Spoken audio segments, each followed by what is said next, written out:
The entire anime of Yu-Gi-Oh! Classic in just one video. From Season 1 up to Season 5. Yeah, I didn't include Season 0 and Season 6 for logical reasons, but you can watch them here. And I also upscaled everything into 4K. Yugi talks about his grandfather's game store and the super rare card at school, where Kaiba then thought that sneaking into class was worth it after all. It's the blue eyes, of which there are only 4 in the entire world. Kaiba wants it, gets rejected, and swears revenge. Grandpa Muto is kidnapped so Kaiba can get his duel against him. Arrived, Grandpa lies half dead on the floor. Kaiba has already won the blue eyes and tears up the card.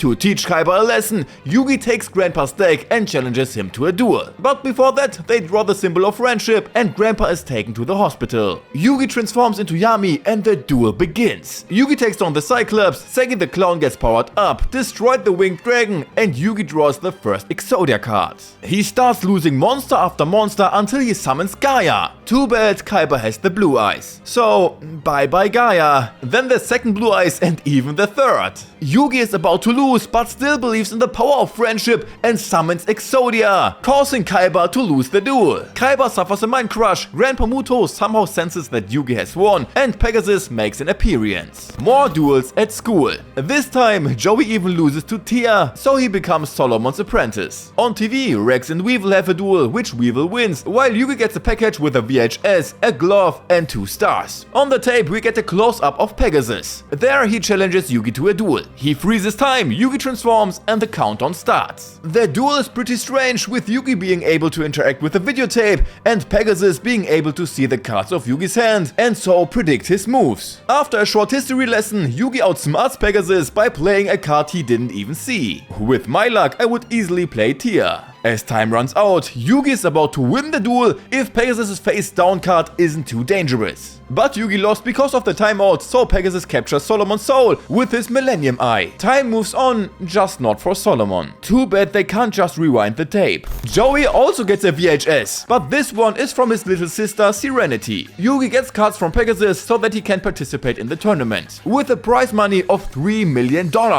In the past, Joey and Tristan must have been quite jerks, but when Yugi stood up for them, they became friends. In order for Yugi's friends to come along, Yugi gives Joey one of his starships, while Tristan and Tia make themselves comfortable in a container. Yugi is famed because he defeated Kaiba. The others on the ship trade their cards, one of them for example an Exodia card. Joey also traded some cards with Yugi, who gives him the Wizard of Time as a bonus. Then Weevil comes around with the most honorless action in anime history and throws the Exodia overboard. Joey wants to save them, got 2. Until then Yugi saves Joey, so Tristan and Tia save the 2. This leaves Yugi with only 2 pieces of the Exodia. If he trades something with that guy, then he might have 3 again. Joey tells about his sister and that she will go blind without surgery. On Duelist Kingdom, Pegasus says that you need 10 starships to get into the castle. So on your marks, go! First they meet Weevil, against whom Yugi starts a duel. B with 1200 destroys Yugi's Mammoth with 1200 because the B gets a bonus from the forest. So it has 1560 attack points. Thus Yugi is at a disadvantage with a field power bonus. Or not, because his Mammoth also gets a field power bonus from the Wasteland. So both are destroyed after all. Yugi strengthens his Feral Imp with a spell card. 2000 attack points should be enough for Weevil's Beetle with 1950 attack points, but monsters with field power bonus are of course immune to spells, so Imp's lightning is useless and the Beetle somehow manages to destroy the Imp. Then Weevil summons his basic insect, which gets a field power bonus and also adds 2 spell cards to it. Didn't they just say?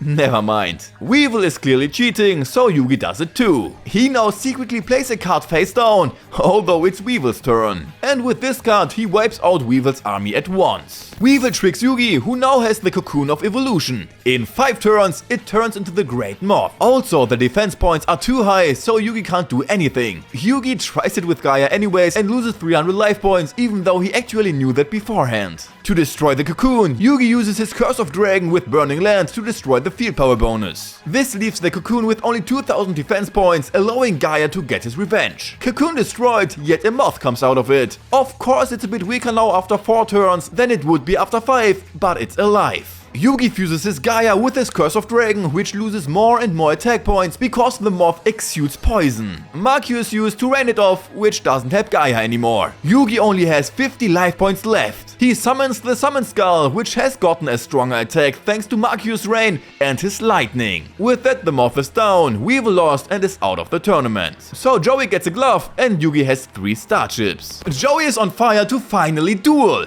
And there comes his opponent, Mai Valentine. So it's time to duel! Legendary swordsman who gets a field power bonus of 330. Mai turns into a Psyche who knows without seeing what kind of cards she plays. And despite the fact that Mai has a stronger Harpy on the field and it's still her turn, Joey attacks. But he loses not because his monster is weaker, but because the Harpy is a flying monster. Tiger X is equally strong, but loses because she flies. Pimp Mai Harpy and Joey is in trouble. So, focus. He can smell Mai's cards now from this gigantic distance. And that's exactly her trick. However, she does that with so many and such strong aromas. Joey gets serious now and summons the baby dragon. Mai duplicates her Harpy, doesn't matter though. Joey summons the Wizard of Time, aging the Harpies and making his baby dragon strong. Attack with 2400 against 1300 and Joey won. Since of course you lose all 2000 life points when you have 1100 difference. Our friends are hungry and thanks to Joey's good nose, they head for the fried fish. There they meet Marco Tsunami, who eats together with them, talks a bit with them,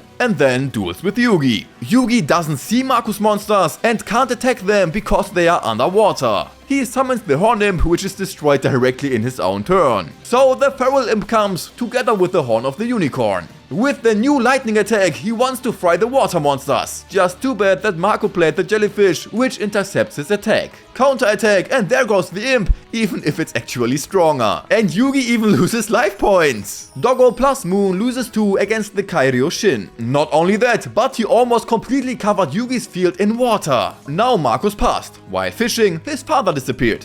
The end. Giant Soldier is surrounded, easily destroys the moon so that the water ebbs away and the water monsters are on dry land. Next comes Curse of Dragon with Burning Land, with which he roasts everyone and thus wins the duel. 2 more Starships for Yugi. Mokuba has fled, Pegasus don't care. A bodyguard carries a player without Starships to the boat who hasn't lost in a duel, but his Starships have been stolen. Our friends meet the thief, whom Yugi wants to crush in a duel. Both now bet 5 Starships. And the boy is, of course, Mokuba. He wants to take revenge on Yugi because he defeated Kaiba. However, he is probably the worst player in all of Konoha. That's why he loses super fast and tells about the takeover of Pegasus and the Big 5 of the Kaiba Corporation. Since Mokuba is so bad, he wants to steal the Starships from Yugi, but then decides against it after the Talk no Jutsu. Meanwhile, Kaiba is doing some research and has to escape as the guards threaten him with fingers. He jumps out of the window, but leaves his deck behind. Mokuba wants to return the Starships, but they are just slapped away. For whatever reason, Mokuba still hasn't handed Yugi's back. And to free Mokuba again, Yugi must duel Kaiba next. Kaiba is said to have died and the ghost now wants to duel with Yugi. He can even communicate telepathically with Yugi, which he somehow only does at the beginning for the flags. Ghost Kaiba starts the duel like in episode 1, only Yugi immediately summons the magician and almost wins the duel with an attack. But Kaiba can't lose because Yugi doesn't have Exodia anymore. Then some real Kaiba who survived the fall and goes to his hacker bunker. From there he gets up to date and hacked into the duel between Yugi and the fake Kaiba. The first Blue Eyes is summoned, so Yugi can only defend himself, but fake Kaiba counters and attacks. With the magical head, Yugi can drag out the duel a bit.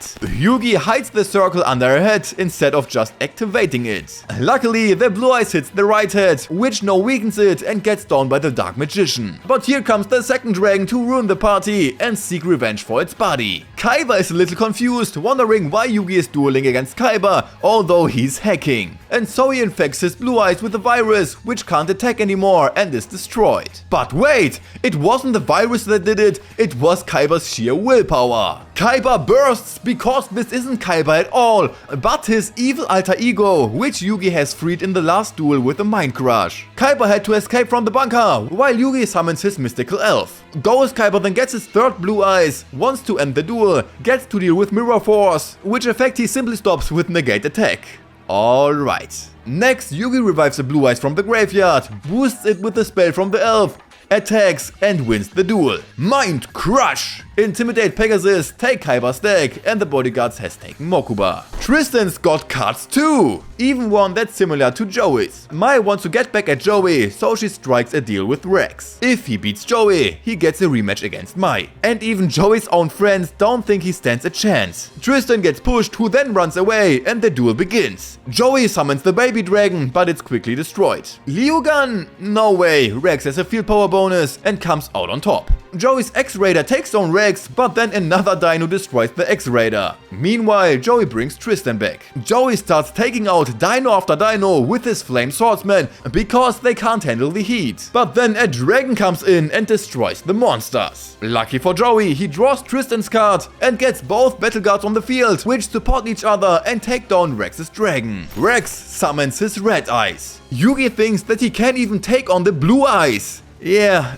sure. In any case, their two brothers can't. And Rex makes it exciting now. He bets his red eyes and Joey bets his time wizard. Joey activates its effect and bam! It's game over for the red eyes and Rex's life points. So Joey has gained 4 stars plus the red eyes now. Good thing they run into Mai, who graciously offers to share food with them. While eating, she goes away for a moment, is kidnapped, but Bakura comes out of the bushes. Now everyone chooses their favorite card. They are all shuffled into Yugi's deck. Then he takes out his Millennium Ring, separates each soul and puts it into the deck. But before he can even lay a hand on the puzzle, Yami Yugi appears, ready for a duel. Yugi summons Tristan in defense, who gets instantly destroyed. So Tristan's soul goes straight to the graveyard. Joey is not about to let that slide, so he takes revenge. The next monster's effect sends their hands to the graveyard and they each draw a new one. Again, one face down in defense, then Yugi summons Yugi and gets Tristan back. Again, the hand is retaken and again, one goes face down in defense, which Bakura uses to pull down 500 life points per monster on Yugi's side. Boy, that's just a fucking instant win when the opponent has even 4 monsters on the field. Next up is the Man-Eater bug.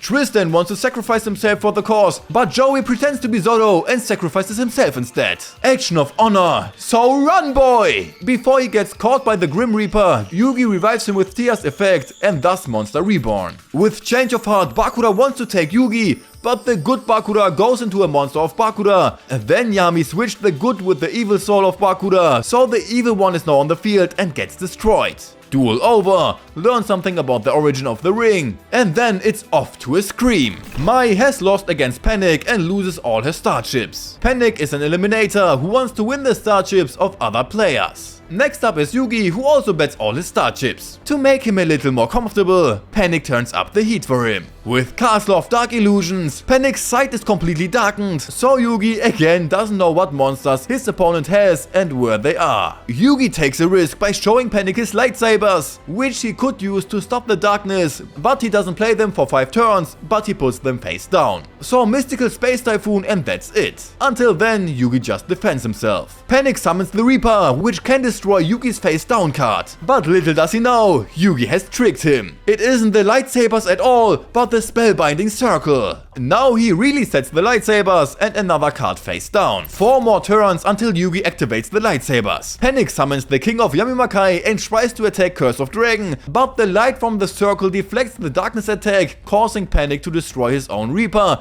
and bringing him dangerously close to 0 life points. Yugi skips a few turns and just plays the lightsabers now. In 3 turns he now wants to finish the duel completely. Panic combines a guard with his castle, which prevents Yugi from attacking. But Yugi foresaw that though, however he knew Panic had this card in the first place. Gaia gets fused, who still isn't strong enough though. Panic panics because Yugi is so damn confident, and then the predicted turn comes. Yugi summons Catapult Turtle and using it to launch Gaia at the castle. The castle is left in shambles, held together only by the lightsabers. But as soon as they disappear, the castle collapses on Panic's monster, causing Panic to lose the duel. Oh yeah, love that logic. Another Mind Crush! Stars back, and then they part ways again. Kaiba flies to Duelist Kingdom to free his little brother. He lands right in front of our heroes, gets his deck back from Yugi and presents his latest invention in a duel with Joey. Without even shuffling his deck or drawing his card, Kaiba summons his Minotaur. So does Joey, but his monster is weaker again. Even the stronger Flame Swordsman loses because the Minotaur is immune to fire attacks. I guess the sword itself doesn't even matter. The Minotaur gets fused, destroying Joey's monsters one by one. Even his red eyes doesn't impress Kaiba a bit, as he pulverizes it with his blue eyes as well, ending the duel. Kaiba talks about the power of Pegasus and reminisces about an old tournament, where a kid with Pegasus instructions defeated Bandit Keith. And with that, Kaiba takes off for the castle. After the defeat, Joey dreams badly, but is all the more motivated for the next duel. Perfect, because Bandit Keith's crew already targets him. They prepare everything, knocks him out and bring him to the arena so that Bones has an advantage. Actually, they could have just stolen the starships from him. Would be much easier. And the duel starts with 4 starships. First, Bones summons a lot of fodder, so that his graveyard is filled a bit, and then he can get them back as zombies with Call of the Haunted. Of course they get a field power bonus now and destroys Joey's monsters. In the meantime, the friends are already looking for Joey and find the cave. Where did Joey's flame swordsman disappear to between the last episode and this one? No one knows, but it isn't important because Joey's Garuzes splits the clown now. Too bad Call of the Haunted is on the field, making the zombies indestructible and getting stronger every time they are destroyed. Meanwhile, Bakura triggers a trap, gets run over by a rock, which Tristan then punches apart because that's actually just a balloon. Joey tries a time spell, but loses the bet. Our friends join. Joey gets new courage, and with sword and shield, the zombies' attack points drop to 0, and Joey sends them back to the graveyard, where they belong, thus wins the duel. As revenge, they lock up our friends in the cave, and Bandit Keith takes the starships from his men to get access to the castle. Bakura's ring leads our friends to Para and Dogs, who challenge Joey and Yugi to a double duel. In the first turn, they play Labyrinth Wall, which transforms the entire field. A small riddle without sense, which should only confuse the two, and where there's actually no real solution. And then the two merge the maze with the Shadow Ghoul to be able to freely travel through the maze and destroy the monsters. Joey and Yugi try to lure the Wall Shadow into a trap and actually get him. But the maze is still there, even though they are fused and the monsters destroyed. Jiraiya is played face down as a trap, and then we see Mokuba, who is held by Pegasus completely normally. The crazy maze continues as they change it a bit. Joey steps on Jiraiya to snag the Rex Raider, and the Flame Swordsman has also peed in his pants already. But Yugi combines 1+1, destroying the spider and protecting the Flame Swordsman from other monsters. Meanwhile, Kaiba arrives at the castle, where Pegasus seems to be expecting him for some reason. Dungeon Worm without effect has the effect of attacking anywhere on the field. Tamer without effect powers up the worm to attack ahead. With this, however, Joey knows where the worm is and lets the fire from the Flame Swordsman burn, destroying the worm. Para and Dogs summon the Gate Guard while Kaiba continues to search for Mokuba within the castle. Gate Guardian can attack above the maze but is stopped by Yugi, which is stopped again by Gate Guardian, which the Tamer then gets off. Yeah, makes sense. Now the Flame Swordsman tries it, gets blocked and gets washed away. With the now wet field, the summoned skull is able to channel its lightning through the water, destroying one of the 3 Guardians. Merge him with the Red Eyes, who can't move because flying isn't allowed.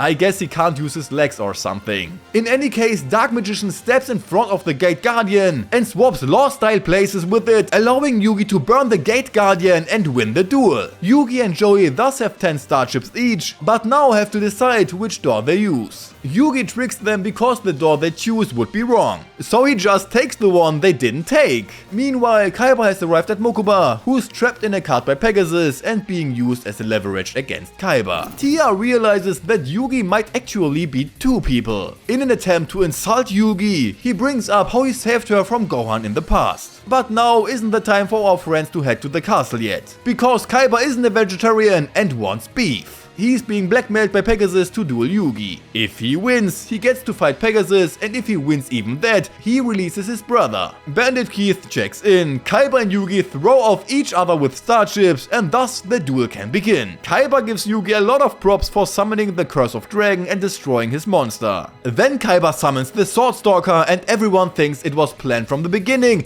even though he just drew it. Yugi destroys it with the Dark Magician, whose next attack was reflected by Kaiba's Jin and his lamp, giving the Curse of Dragon a bit of a break. Kaiba wants to buy some time to be able to summon his ultimate. Yugi destroys the lamp and with it the Jin, when Kaiba also pulled off a combo with his Crush card, which means Yugi can't summon any more monsters with 1500 attack points or more, and can't activate any more trap cards. For whatever reason that, I don't know. Which makes the ultimate more than unnecessary, but I wouldn't miss the ego boost either. First he crushes Yugi's host with the Blue Eyes White Dragon and then completely destroys them with the Ultimate Dragon. It's up to the final heart of the cards. Kuribo plus multiplier equals invincible. But that's not all. Yugi shoots his Mammoth on the ultimate with the fusion and the living arrow to rot it piece by piece from the inside. So his attack points drop turn by turn. Switching him to defense position now would just be too smart. Instead he keeps attacking until Yugi can decapitate him with his Celtic Guardian. So what can he do now? Easy. Threaten him with suicide. Bring back a head with Monster Reborn. Yugi will lose the duel if he doesn't attack. Yami wants to do it, but can't. So actually he already commanded to attack, but if he's already thinking to stop the attack, apparently that's enough. Kaiba gives Yugi the coup de grace and Yugi cries a bit because his grandfather seems to be lost forever. Quite different now than Mokuba. Mai shows up and gives Yugi 6 star chips because he helped her get hers back from Panic. But Yugi doesn't want to accept them, or he's just in shock. Tia steps in and offers to duel for the star chips, saying that if she wins, Yugi gets them. The problem is, she's the worst duelist in the world. She doesn't have any real tactics, barely knows the rules, but at least she manages to get Yugi's motivation back. Moreover, Mei quits, although she would actually win. So Yugi has 10 starships again and it's time to head to the castle to smack the One-Eyed Man. In the castle there's a little show. Kaiba against Pegasus. If Kaiba wins, he gets to take his brother back with him, which Pegasus certainly doesn't present with the chain and so on to put Kaiba under pressure. The arena comes dangling from the ceiling and nobody notices what a huge abyss this room has, and there are no railings anywhere. This is fucking dangerous. At first, Pegasus acts like he's doing badly to confuse Kaiba. Then he predicts the Blue Eyes, which becomes his thanks to a spell card. He also predicts Kaiba's Crush combo, bypassing the tactic and protecting against the virus, which really confuses Kaiba. Pegasus loves comics the most, probably that's why he's a hentai lover, and activates his favorite card, Toon World. Now all his monsters that go to Toon World becomes Toon monsters. Even the Blue Eyes, which triggers Kaiba pretty hard. He also notices that Pegasus is somehow peeking into his cards, so he summoned the next one without looking, and by luck it's the Blue Eyes. Too bad he can't destroy the Toon Dragon because Toon World is on the field. Pegasus gives the Toon monsters a testosterone boost by adding 500 attack points. Kaiba ties up and destroys the Toon Dragon, but Pegasus seals the Blue Eyes and infects Kaiba's deck with the Crush card to decide the duel in his favor. Therefore, also seal his soul in a card, a little more beef with Yami Yugi, and then dinner. There the further course is explained. You have to have one of the 2 cards with you to participate, and in the Millennium Eye in the soup, there's also the draw for who they get to battle next. Yugi against Mai and Joey against Keith. Unfortunately, neither Joey nor Keith have a card. Yugi, being the kind soul that he is, gives one of his cards to Joey. Later that night, Joey and Yugi are asleep, with Yugi having a nightmare, while Mai prepares a deck against Yugi, and Tia, Tristan and Bakura are trying to figure out if Pegasus cheated during the duel with Kaiba. They break into a tower where they are confronted by Pegasus, who teleports them to an ancient Egyptian temple where they witness an ancient brick duel. There, Pegasus attempts to take them to the Shadow Realm, but is stopped by Yami Bakura, resulting in everyone losing their memories. Also, Keith turns from an American into a Polish man and takes away Joey's card. The duelists enter the arena just like Pegasus with bodyguards.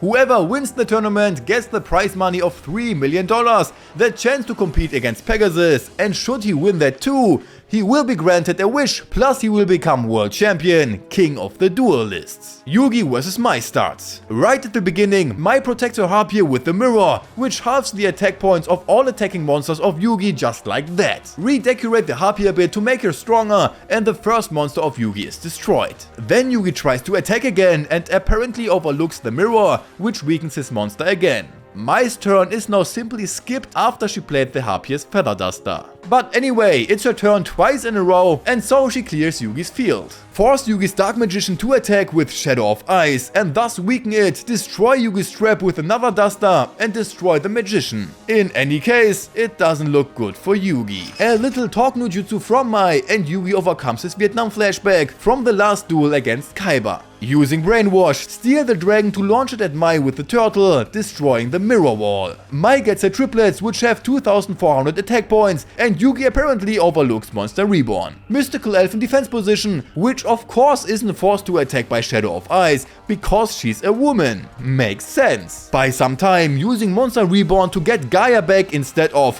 for example, the Dark Magician, with which he could then destroy the Harpier, but then he activates the Black Luster ritual and forces Mai to give up with the Black Luster Soldier. The winner is decided and Yugi is in the final. Next duel, Joey vs Keith. Except Keith has stolen Joey's card. If Joey doesn't find his card in 5 minutes, he'll be disqualified. Mai gives him her card because she doesn't need it anymore anyway, and so the duel can start. Keith plays with his machine deck, which is why Joey's monsters with magic attacks brings as much as JoJo in Boruto. That is nothing at all. It gets even worse when Keith turns Zoa into Metal Zoa while Joey attacks with his boosted Flame Swordsman. Unfortunately, his attack is also a kind of spell, so the attack is not only cancelled by the armor of the Metal Zoa, but also completely thrown back, and Joey even loses life points, although the Flame Swordsman was actually stronger. Let Metal Zoa run into a trap, destroy a monster and destroy a second monster with another trap, so it doesn't look so bad for Joey. But with the Barrel Dragon he destroys all of Joey's monsters at once. However, even he can stand up to the Ravagers of Time and an aged baby dragon. But a time capsule will provide the Red Eyes with a new armor and destroy the Barrel Dragon. Keith still has the slot machine on the field though, which gets 700 attack or defense points per 7 slot card that Keith keeps cheating his way into. A time bomb is attached to Joey's Red Eye, explodes, but doesn't do anything because Joey equipped his dragon with a Dragon's Claw, making it 600 points stronger. It isn't really explained why the effect is nullified, but hey, Keith loses life points too. Next slot machine card and Shield and Sword makes Keith's monster stronger than Joey's dragon, which he brings back with a time machine. This gives him more attack points again, so Joey wins the duel. It's also revealed that Keith has stolen Joey's card and cheated from time to time. He then jumps to Pegasus to threaten him with his finger, but falls through a trapdoor of the island.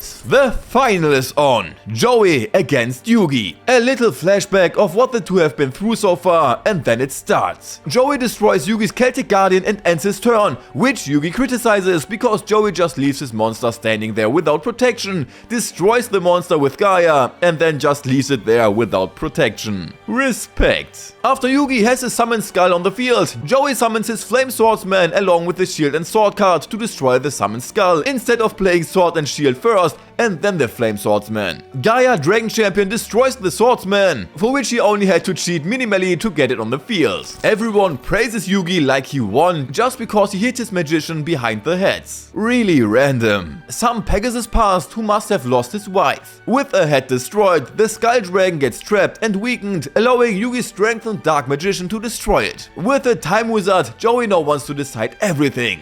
It works! Joey's baby dragon becomes the Thousand Dragon and Yugi's magician got old. So old that he became the Dark Sage and can block the attack. With Monster Reborn, Yugi gets the Skull Dragon back and ends the duel in tears and heartbreak. Yugi doesn't take the money after the final, but hands it to Joey for his sister's surgery and now wants to duel against Pegasus to free some souls. The Big Five are watching the livestream of the duel between Yugi and Pegasus. The cards are shuffled and Pegasus says that it goes well with Yugi's cards and it begins. Meanwhile, Tristan searches for Mokuba and finds a hidden passage where he actually finds him. The guards get the message, but so does Bakura. Once again, Pegasus is able to predict every move that Yugi makes and knows what cards are in Yugi's hand at all times, which of course doesn't make things easier for Yugi. Bakura wants to go to see where Tristan is and certainly has no ulterior motives. Pegasus keeps knowing what Yugi is up to and is able to counter all the time. Tristan is caught and threatened with fingers, but luckily Bakura arrives and ties up the guards so they can escape. During the duel, Toon World returns, which causes even more problems for Yugi. The Celtic Guardian attacks the Toon Mermaid, but she easily deflects the attack and destroys the Celtic Guardian because... yes. With the Summoned Skull in the Toon army as well, and constantly predicting what cards Yugi has in his hand and what Yugi is even thinking, Yugi is increasingly insecure. In the meantime, Tristan and Bakura are at a dead end. hide the magician under the heads to buy some time, though Pegasus can read his mind, and because Yugi knows which head the magician is under, a little mind reading is enough to catch him. Talk to the ghost in the puzzle and keep switching back and forth, changing thoughts over and over. Not only was he able to protect the Dark Magician this way, but this tactic works perfectly as Pegasus is confused. Yeah, but pretty dumb to tell the whole tactic straight ahead. Bakura sends his man-eater bug at the guards, while Tristan notices that Bakura isn't acting like himself. The back and forth switching continues to work out perfectly, allowing Yugi to not only destroy the Toon World, but also all the monsters at the same time. Yami Bakura wants Mokuba's soulless body. Then Tristan tricks him and throws the ring somewhere in the forest to drag two lifeless bodies to Joey and Tia. Pegasus wants to continue the duel in the Shadow Realm, where Yugi Muto has a hard time keeping up physically. Pegasus' next move is using the Dark Eyes Illusionist, which can paralyze all the opponent's monsters, but he sacrifices it for Relinquished, who absorbs the Curse of the Dragon, uses it as a shield, so Yugi has virtually attacked himself with it. The Dark Magician is also absorbed. Yugi Muto plays one last card face down, so Pegasus doesn't know what it is. Yugi falls asleep and everyone outside the Shadow Realm can feel it, but can't get in, so Yami Yugi has to finish this alone. Only Pegasus can read his mind again. Jigen Bakudan will explode in 2 rounds, taking Relinquished and the Dark Magician with it and causing Yugi to lose the duel. Yami Yugi is feeling a bit uncertain. Fortunately, Grandpa Muto comes along to boost his confidence. The friends do their best to support Yugi, and as a result, Pegasus can no longer read his mind. Why?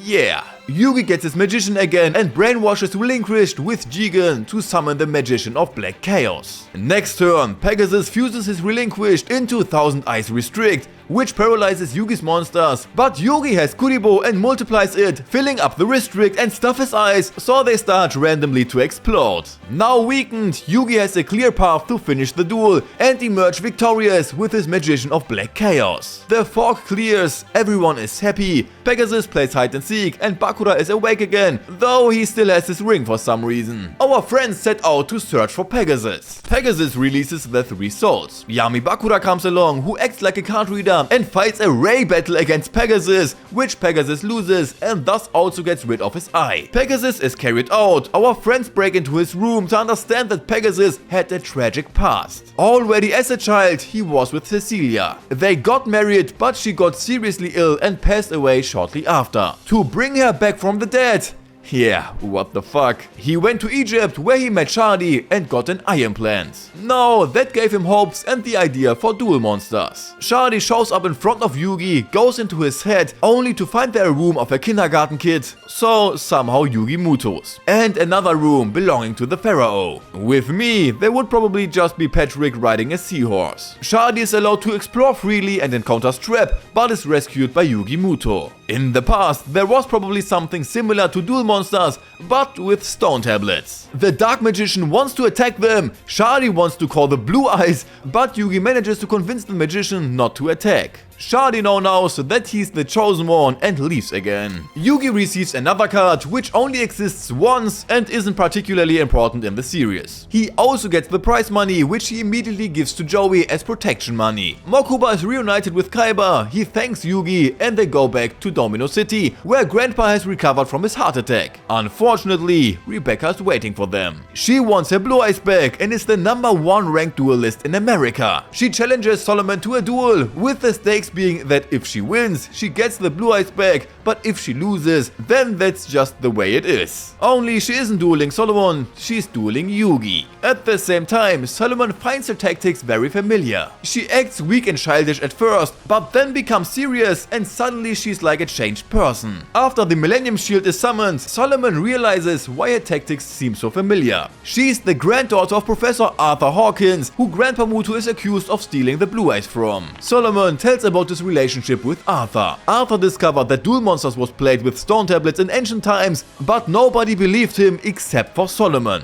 One day, he found some evidence, but the ruins collapsed during the expedition, trapping them for a few days. They ran out of water and had to duel to determine who would survive, with Arthur playing just like Rebecca. But first we come back to this duel. Turtle and Brainwash launch the shield directly at her and clear the rest with the summoned skull. In revenge, she clears Yugi's field as well. The next turn, Yugi would lose. He draws his last card and, just like Solomon did in the past, he gives up. Arthur arrives to explain the defeat and to tell what happened during the expedition. If Solomon hadn't given up, Arthur would have died. Rebecca learns that dueling is about friendship and even gets the card that Yugi won. Kaiba wants to fire the Big Five who are trying to talk their way out, but he has something better to do first because he wants to play some virtual reality. Deck in, helmet on, and let's go! At first, everything goes well, then the blue ninja, who wasn't programmed that way at all, shows up and locks up the blue eyes, and then also Kaiba, who gets a bit shocked in real life, and they also try to lock up Mokuba. He escapes to our friends who shall help to save Kaiba. So into a laboratory of Kaiba, where they put Mokuba, Yugi and Joey into the virtual world, where they have to fight immediately against zombies. Shield and sword kill monsters and chase a ferry, leading them to a city. From there, they try to cross the desert but get caught in a storm. They receive a tip on how to survive it. They need, quite RPG style, a certain card, which there is purely by chance at the Colosseum to win, and which Joey is then permitted to get it. Tristan and Tia manage to barricade a sliding door. That's quite an achievement. Just before Joey's flame swordsman is destroyed, Joey reveals his identity, causing Mai to stop the attack. They explain everything to her, grab the card and run through the desert. They arrive at the temple with a maze filled with labyrinth tanks. They outsmart them, follow a fairy again, and find Mokubi. They let the gate guardian explode, while Kaiba is supposed to be offered as a sacrifice to the mythic dragon. Mokubi is actually a princess named Edina. Weird that Kaiba is modeling a princess after his little brother. The princess is also supposed to be sacrificed, which our friends naturally want to stop. Dress up, be attacked by monsters, during which the princess is kidnapped, but it turns out to be Mokuba in a princess dress. From above you can see the machine that is supposed to reach the flying castle, so they use time magic to repair it. The plane works again. With it we go to the flying castle, where a few monsters were destroyed. The fairy sacrifices himself and Yugi becomes a Super Saiyan. Mokuba frees Kaiba.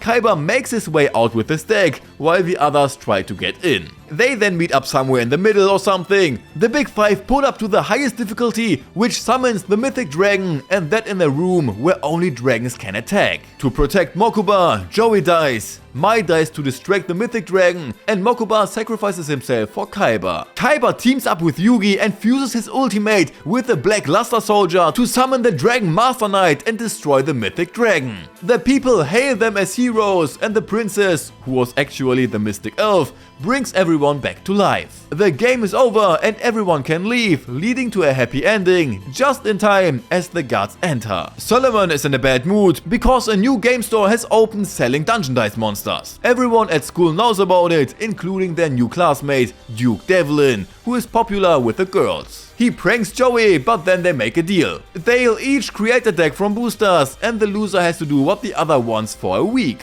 Duke is also the owner of the new game store. The duel is broadcasted live and Joey does well at first, reducing Duke to only 50 life points, but ultimately loses. As a result, he has to wear a dog costume and has to bark like one as well. Yugi doesn't want to watch this any longer, so he duels Duke. Although not in Duel Monsters, but in Dungeon Dice Monster. If Yugi wins, Joey is free. If he loses, the title of King of Games goes to Duke. Plus, Yugi is never allowed to play Duel Monsters ever again. The arena is rebuilt and the duel begins. Yugi has 15 dices that he has to choose from randomly because he has no idea how it works. Each round, players get 3 dices and have to roll a pair in order to take an action. Each player also has 3 hearts. If a player's hearts reach 0, the game is over. Duke can summon one monster after another, while Yugi has no luck and can only summon one shortly before monsters can damage his hearts. Duke has much more luck and talks a bit about why he hates Yugi. You see, Duke wanted to market the game together with Pegasus, where Pegasus immediately beats him up in the first duel, but Pegasus never got back to him after losing to Yugi. So now Duke is salty and wants to finish off Yugi. He even takes away 1 life point from him already. Special attacks time 2 equals Duke's 2 monsters are down. New Knight versus New Ox. Knight wins by rules he shouldn't even know. However, Yugi has a problem. Duke has placed his red squares in a way that Yugi can't reach Duke's hearts without destroying all of Duke's monsters first. But Duke opens a portal, which Yugi takes advantage of and also summons a portal, positioning his ninja to take a heart from Duke. Duke tries to destroy the ninja, but Yugi saves him and takes another heart before he is destroyed. Duke also uses the warp to destroy 2 of Yugi's monsters, which makes him feel insecure. Joey tries to boost his confidence and Yugi gets back into the game, rolling the dice and taking revenge on Duke's monsters. Except the monster just barely survives after all and destroys Yugi's last monster, taking away another of his hearts. Yugi has only one move left. One last throw, with which he calls the Dark Magician. With him, he pixels the monster in front of his life points. But Duke counters again by equipping his monster with the Monster Cannon, which Yugi counters again with the Spell Heads. Then the Mystic Box, so he can get right in front of Duke to end the duel. Duke apologizes and they become friends. In the end, he even gets an email saying that Dungeon Dice Monsters has been accepted and will be marketed widely. New season, new day, another walk to school with Tia. But first we hand over the Millennium Puzzle to the super legend fortune teller on the street. What's he gonna do? Snatch it and make a run for it? Yeah, well, that happened. But props to the guy, he left a breadcrumb trail. So here's Yugi, and not even 1m50 and not even 40 kilo guy chasing after this big dude who's over 1m90 and 85 kilo. Tia tries to follow but gets sidetracked by Yami Bakura. Now she has to run backwards. Yugi finally catches up and meets someone controlled by Marik who's after the Millennium Puzzle. The discussion between them is solid as well. I'm not dueling for my own puzzle since it's mine! Yeah, but I stole it, so it's mine now.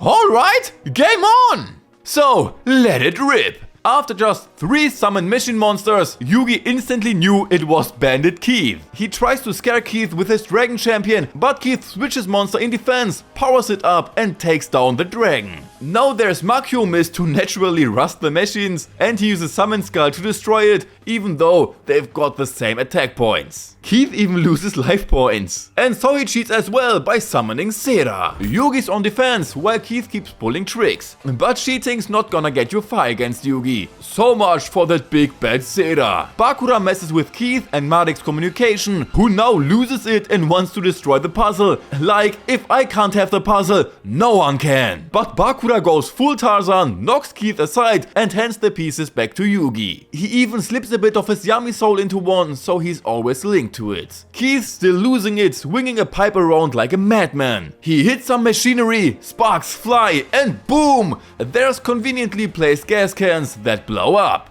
Just as the place turns into a firestorm, Joey and Tristan show up. Yugi just put the last piece of puzzle in it. They grab the deck and save Yugi in the last second. Ishizu arrives in Domino City and invites Kaiba to an exhibition. She calls him especially for this, but at the same time she's on TV. But what she's saying on the phone isn't what's on live TV, and vice versa. That not only convinced me, but it also convinced Kaiba, so he meets up with her. Once there, she immediately tells him all about ancient Egypt. Cause even back then, there were some pretty intense duels during school breaks. And the pharaoh didn't just participate, he was the king of it. Imagine if Merkel just schooled you at a game. That would be pretty embarrassing. And coincidentally, the pharaoh looks like Yugi with the Dark Magician, who fights against Kaiba with the Blue Eyes White Dragon. Even after Ishizu made Kaiba tripping in the past, he still didn't believe it and wanted to leave. Only after the God cards were mentioned was he interested again. He's supposed to start the tournament hoping to acquire 2 more God cards that were stolen from Ishizu, and so he even receives Obelisk as a gift. Yugi wants to learn a bit more about the history of the Millennium Puzzle with Tia. But first, some shopping. In an arcade, Tia takes down a guy named Johnny, who still loses even when he tries to disrupt her game. Actually, no surprise he screwed up, considering he had to keep walking over to mess with her for a few seconds. Anyway, he won't let that slide and wants a rematch. But this time in Duel Monsters against Yugi.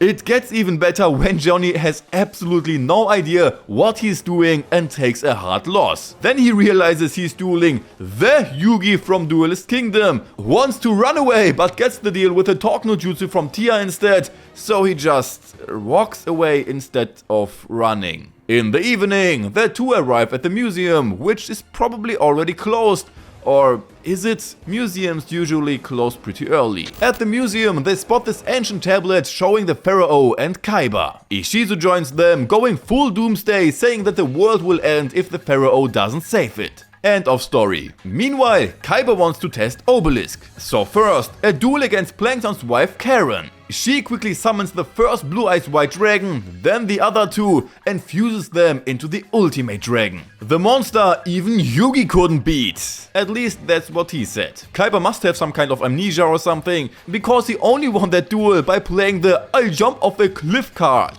But if he takes down the Ultimate Dragon with Obelisk, he thinks he's the GOAT over Yugi. So summon Obelisk, sacrifice 2 monsters, and to win automatically. In the city, we meet Mei, where Kaiba's tournament is announced in a not at all exaggerated manner. All over TV, and of course, they even bring out a helicopter just for Yugi. Kaiba does Kaiba things and doesn't include Joey in the participant list. Yugi's up there with a 5-star rating and Joey's a measly 1-star, so technically he shouldn't even be in the game. Fortunately, the trader is not only a rare hunter, but also a hacker and changes Joey's rating to 3 stars. In the evening, he wants to visit his sister in the hospital, but ends up facing his first duel against the rare hunters. Actually starts off solid, Joey's even getting the hang of the new rules, sacrifices 2 monsters for his red eyes. But then, boom! Exodia wipes the floor with him. Actually, he's fine after the duel, but then they go ahead and beat him up for no reason. And since Joey spent the night in an alley instead of visiting his sister, she now doesn't want to get the eye surgery. So the search begins. Tristan finds Joey and speeds past Yugi and Tia on his bike. At the hospital, they get Serenity out of her locked up room, which for some reason can be locked from the inside. Now with Yugi, they want to find these rare hunter clones and serve them some justice. Everyone is preparing for the tournament, except Tristan.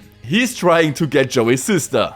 Yeah, he's the real king of games. Kaiba goes full extra and rents a damn Zeppelin to lay down the tournament rules, what's up with those puzzle cards, and the fact that the loser has to give their best card to the winner. But if they are just learning about this now, why did the rare hunters tell Joey yesterday that they were dueling by tournament rules?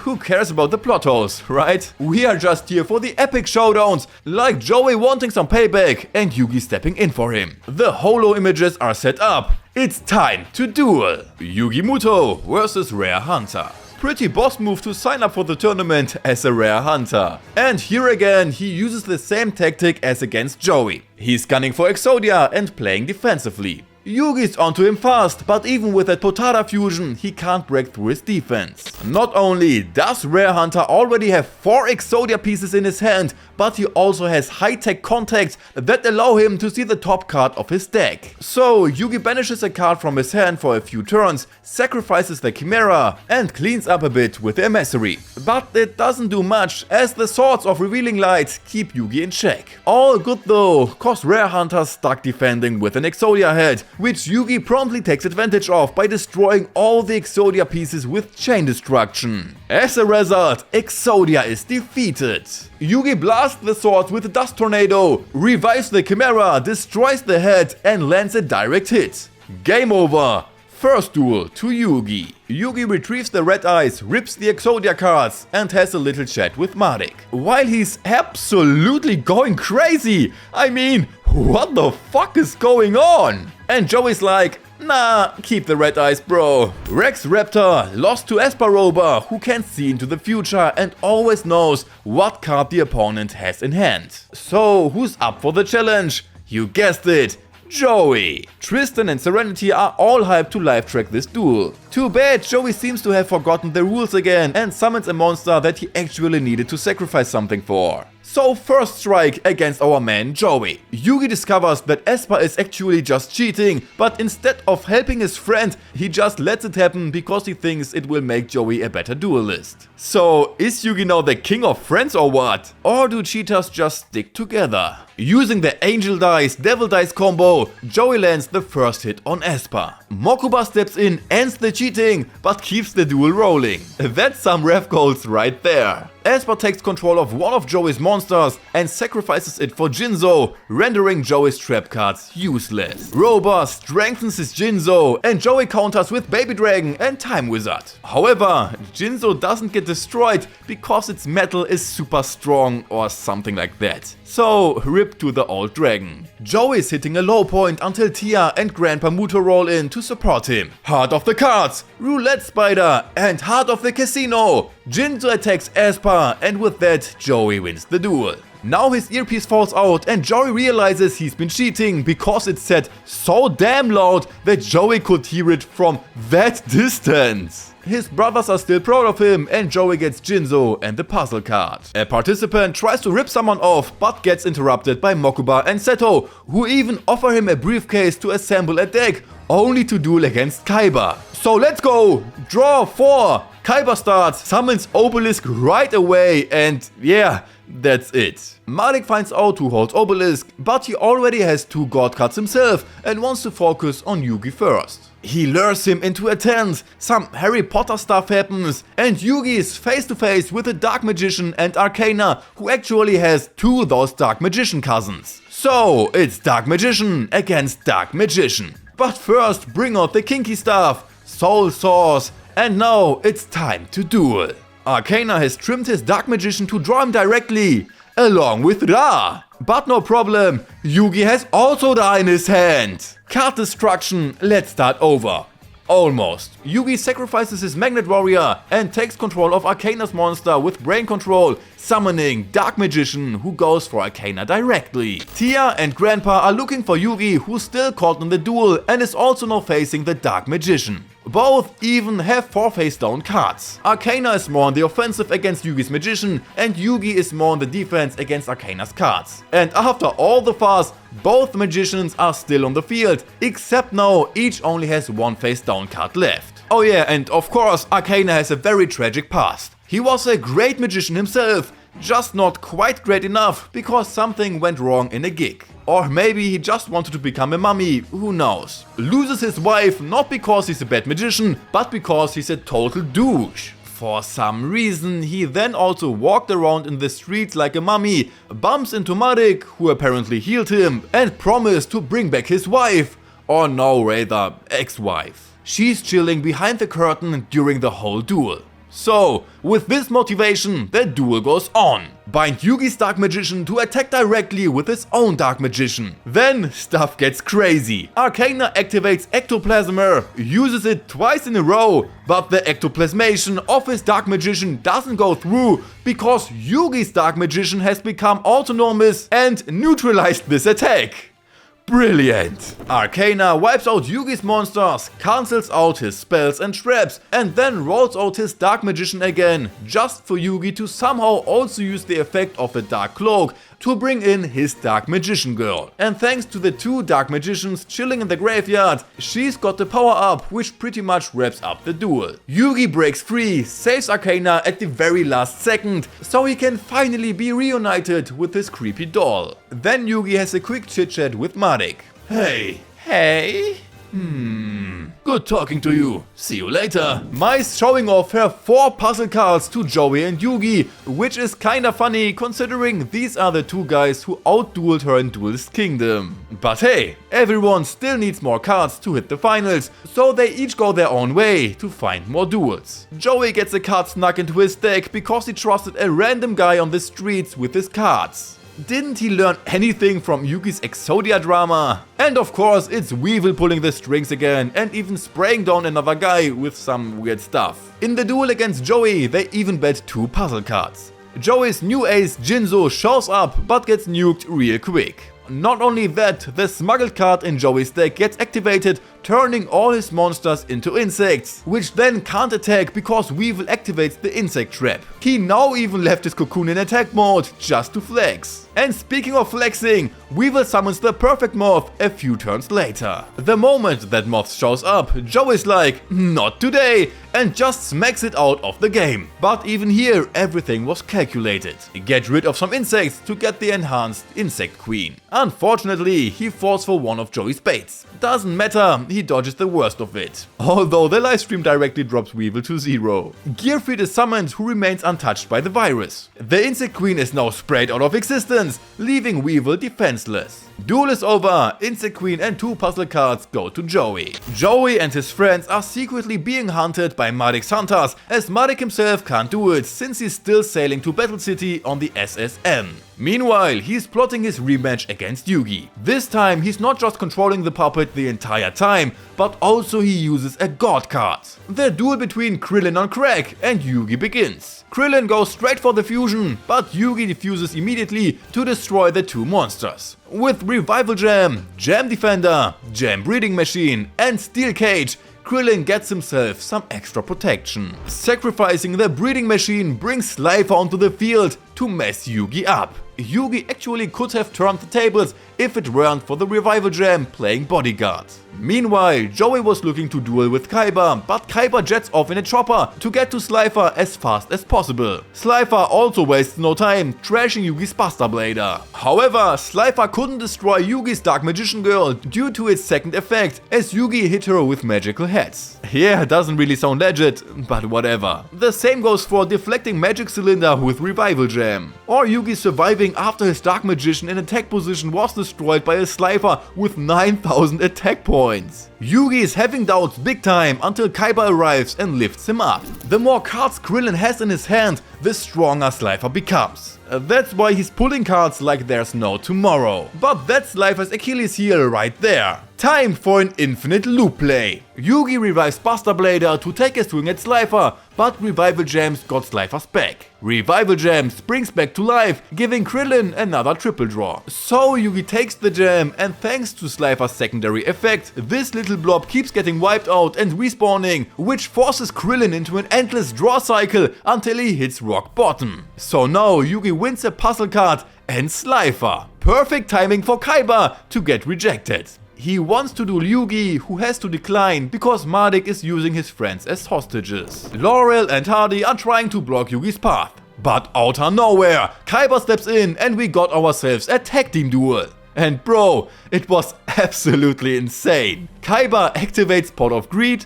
Lord of Dragons and 2 Dragon Flutes to summon a trio of Blue Eyes and heal Sanryu in his first turn. Then it's the other's turn, but who cares? Kaiba drops Obelisk in round 2 and steamroasts these jokers despite Mirror Force. Bro's just an OG savage. Joey also wants his next duel, this time with Marco Tsunami, who just finished his show. Both bet 2 puzzle cards and the audience gets a second free show. It starts off kinda chill. What surprised me most was that Marco completely wasted Torrential Tribute. Bakuda and Madik meet in Samgata, where Madik is riding his motorcycle, and during a conversation they agree to join forces. Joey is playing it sneaky with his alligator, but Marco busts him out with Umi because he can't breathe underwater. Genius move. Joey weakens his opponent with Devil Dice, taking the lead. Baby Dragon and Alligator Sword fuse to summon the strongest monster ever. If only. With it he can at least attack Marco directly now. The first attack works, but the second time Marco is fully protected. Marco summons the Legendary Fisherman, a card he got from his father who he lost as a child while fishing.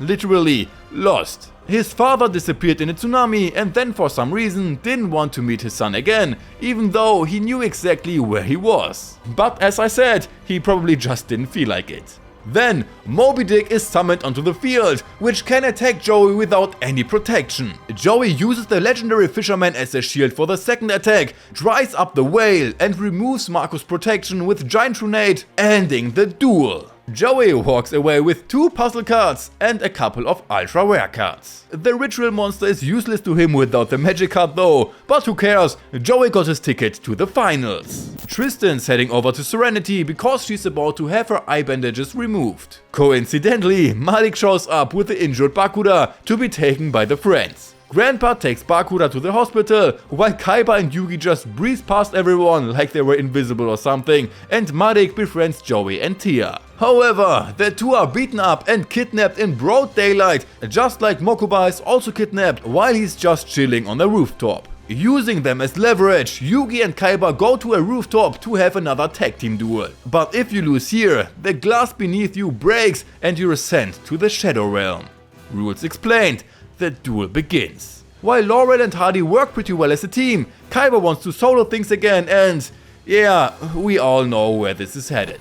Because Kaiba is trying to be a lone wolf, he screws up so bad he would have lost if Yugi hadn't multiplied his Kuribo. Still, it's looking pretty tight for both of them. And even when Kaiba starts to focus a bit more on teamwork, and Yugi strongly suggests activating card destruction because his hand would be better off in the graveyard, he first sets the card face down and only activates it when Laurel and Hardy could bring a much stronger card than the Blue Eyes White Dragon onto the field. But whatever, now the Blue Eyes White Dragon is in the graveyard and Kaiba can revive it from there. And thanks to Guilford's Beast in Yugi's graveyard, he can nerf the Masked Beast and let the Blue Eyes clean the field. Meanwhile, Tia and Mokuba try to escape. Mokuba makes it, while Tia just falls from seemingly 10 meters and just walks it off. Laurel and Hardy starts beefing, cause Blue Eyes is pretty strong, and Kaiba also talks them against each other. Like dragon, like player. Sure, they ain't the dream team they used to be, but they still hustle enough to drop the Masked Beast on the field. So, instead of booting Yugi out of the duel, Laurel goes for Kaiba's Blue Eyes. Yeah, Laurel is clearly the dumb one. Yugi fuses his Magnet Warriors into Valkyrion the Magnet Warrior and wrecks the Masked Beast. But plot twist, the enemy snatches Valkyrion. Yugi splits him back into 3, Kaiba activates Soul Exchange to sacrifice those 3 for Obelisk, taking Hardy down to 0 life points. So that's it for him. Time for a freefall. Except this little weasel got a parachute stashed in his coat. Now Madic's back in control of the second guy, just messing around and trolling. Both get a puzzle card, so they both make it to the finals, and with Mokuba, they want to go to Joey and Tia, who knows exactly where they are. Yugi and Kaiba are on their way to the harbor in a chopper, as we get hit with a flashback flood. Those episodes are always so much fun. Odeon has collected 12 puzzle cards on his own, and gives the manipulated Joey his pimped out deck, who is supposed to duel against Yugi next. When Yugi shows up, he quickly figures out Joey's being puppeteered by Madik and tries some talk no jutsu to get him out of it. Doesn't work. Tia shows up too, also under control, and Yugi doesn't even bother trying to free her. So now we get a duel between Yugi and Joey, where the two are chained together with an anchor, which will drown the loser of the duel. Or if 60 minutes pass, both will end up swimming. And if anyone interferes, Tia will get hit by a container, which would cause her more than just a headache. Yugi is also not allowed to use his Slifer, but adds the Red Eyes to his deck. So, go! Joey goes first and straight up nukes half of Yugi's life points, weaken his alligator sword and lose another 500 life points. These must be those OP spell cards Odeon was talking about. To free Joey from control, Yugi wants to switch places with Yami. Meanwhile, Tristan's doing his best to dodge the rare hunters, but ends up losing the chase game. No worries though, dice apparently are very effective against rare hunters, so Duke's timing is just perfect. So the chase is back on. To bring Joey back, Yugi wants to show him his red eyes. He's this close thanks to card exchange. While Madik wants to grab the red eyes, he can't manage it and draws another card.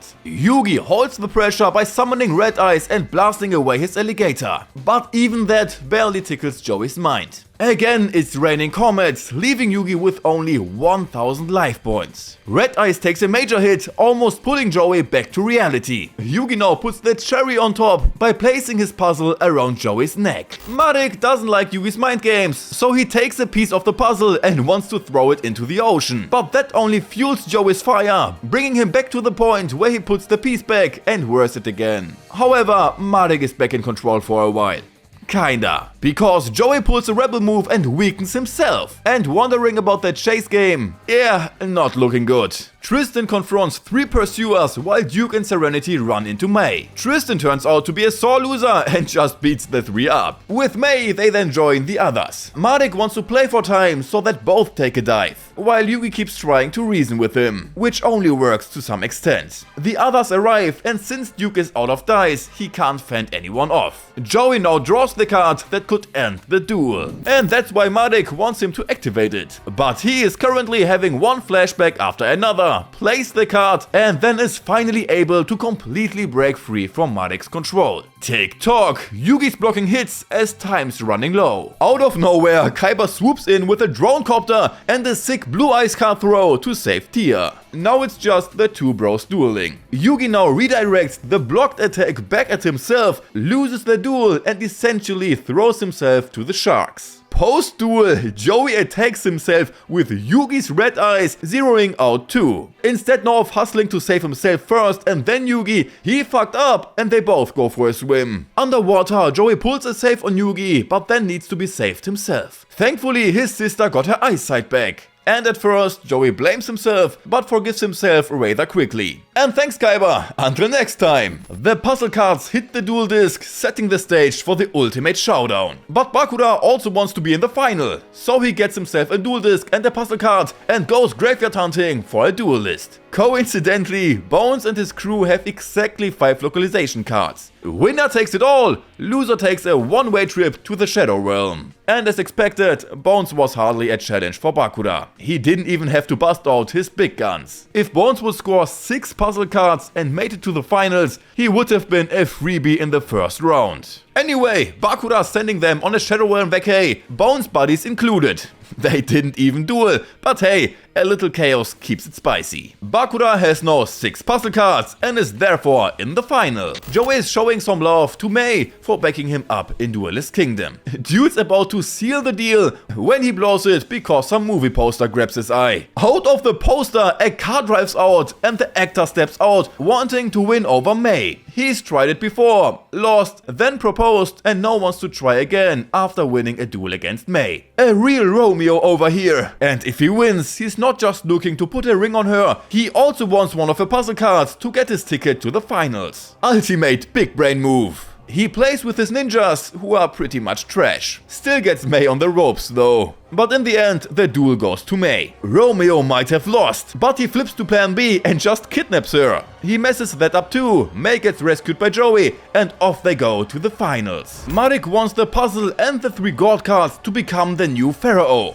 For this, he would now pretend that Odeon is the real Marik and present himself as Mr. Nice Guy. As if that ain't gonna blow up after round 1. Our friends arrive, Marik follows as Namu, Bakura is also there, then Odeon comes as Marik and Ishizu as Ishizu. However, the finals doesn't take place in the stadium, as Zeppelin flies by to take the finalists to the right place. Up in the sky, Kaiba picks fights with everyone for no reason. Then everyone prepares for the finals except for Joey, who has an unplanned party. Moreover, Yugi also realizes that Bakura can't be Bakura, but must again be under the control of the Millennium Ring. And by the way, I'm living for the trash talk between Kaiba and Joey. For real. So at the buffet, that's where the action starts. They are drawing Wednesday's lottery numbers, which is how they decide it's gonna be Bakura versus Yugi for the first showdown. They go up to the Zeppelin's roof for the duel, then get lifted even higher so that no one can see what's happening. Yet, everyone still sees that Bakura is actually Yami Bakura. It's also very funny how innocently Marik acts as if he doesn't understand anything. But whatever, let's duel! Bakura starts throwing out weak monsters as bait just so he can stack his graveyard. 3 monsters in and Bakura is practically done for. Playing high risk here, but as I said, this was just a bait. He summons Dark Necrofear by banishing 3 monsters from his graveyard. Now we got this creepy bald chick on the field and Bakura is doubling down with Dark Sanctuary right after Yugi took out Dark Necrofear with his strengthened Dark Magician Girl. I have no idea why Yugi felt the need to destroy Dark Necrofear, but hey, it is what it is. Dark Sanctuary is a really strong card.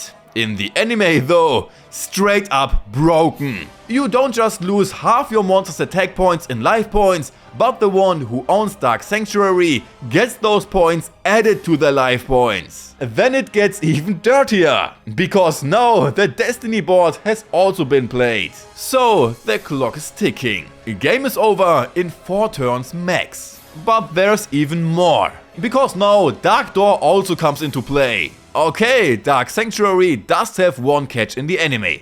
Bakura has to sacrifice one of his monsters every turn. However, he doesn't have to flip a coin, but Bakura can choose a monster where it will work 100%. Good thing Yugi's got a trap card up his sleeve. First, he sends the spirit into his Kuribo, then destroys his Kuribo, and thus also the spirit from Dark Sanctuary. Then Yugi brings Dark Necrofear back, completely destroying Dark Sanctuary. But now, Bakura has drawn another card that should turn everything around. But which one could it be? This supposedly incredible card is Jogen, with which he could destroy Dark Necrofear, which means Dark Sanctuary is back in the game. Yugi's last turn. If he doesn't win now, it's over.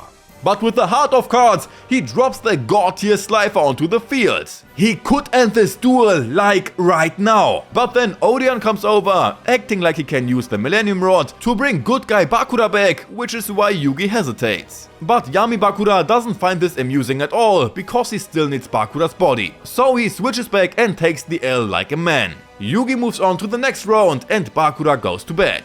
But he no longer has the ring. Nobody really seems to care, because nobody suspects Tia, who is still controlled by Marik.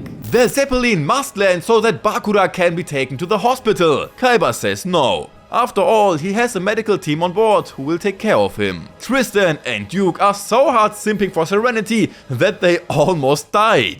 Shadi appears, saves them, and then leaves again, and they couldn't care less. Then he briefly drops by Yugi, talks a bit about the past concerning the God cards and the creation of duel monsters. Back in the day, Shadi was the one who showed Pegasus these God cards, probably the biggest mistake of his life. Pegasus and his team photographed the stone tablets to transform them into Duel Monsters cards. If it weren't for the fact that one after the other dies in accidents. Even the photographs and recordings are too powerful for the employees. Pegasus himself is shook by his own creations, so he passed them off to Ishizu. Shadi spooks Ishizu real quick, hangs with Tia for a minute, and pieces out for the rest of the season. The next duel is drawn. Joey against Odeon, aka they still think it's Marik. And here, the real Marik holds the real Millennium Rod behind his back the entire whole damn time during the duel. Smooth, dude.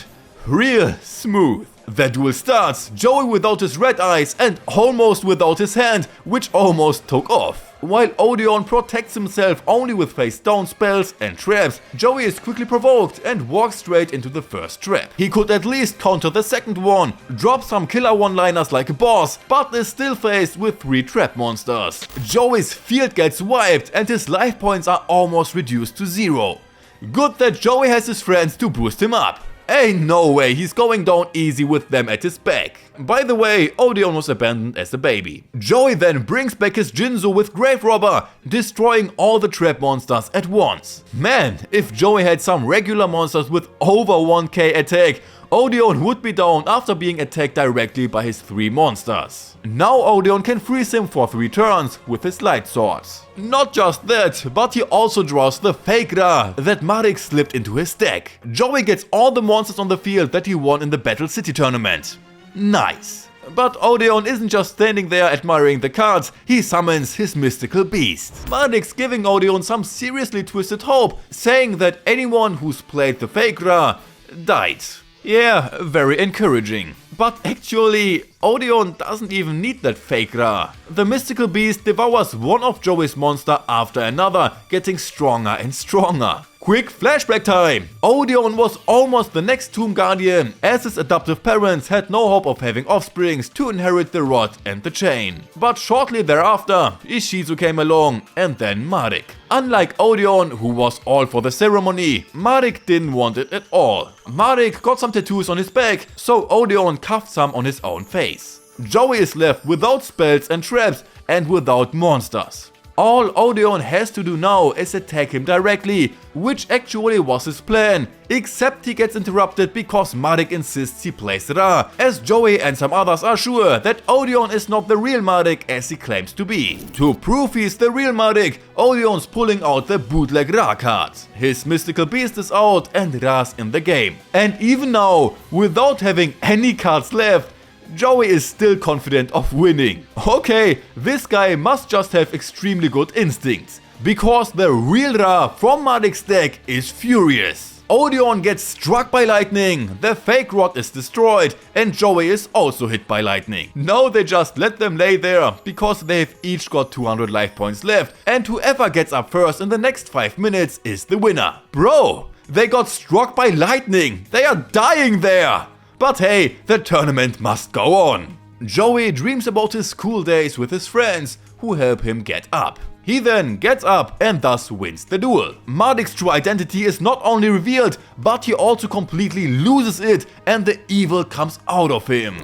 Odeon has to go to the sickbed. Joey is somehow fine. May asks Joey if she also helped him in his dream. He rejects her, which hits her pretty hard. The next duel is drawn. May against Mardik. Although Mardik has something better to do right now. He wants to send Odeon to the Shadow Realm. But right before he could do that, he hears his announcement that he has to duel and then decides to put it off for now. So, game on, next duel. Apparently, May hasn't quite understood the name Revival Gem.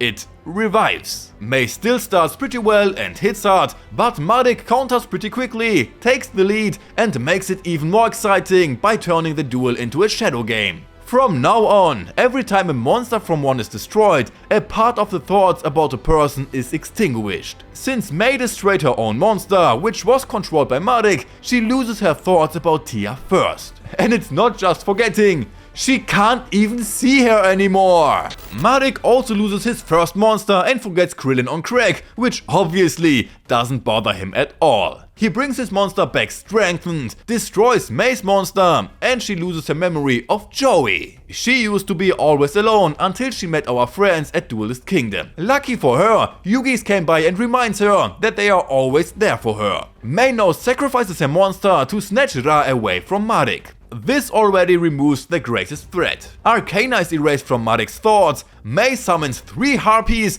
with which she could actually attack Mardik directly to win the duel. Instead, she calls Ra, who's got to hatch first through a mystical inscription. The secret formula to summon Ra is actually printed on the card.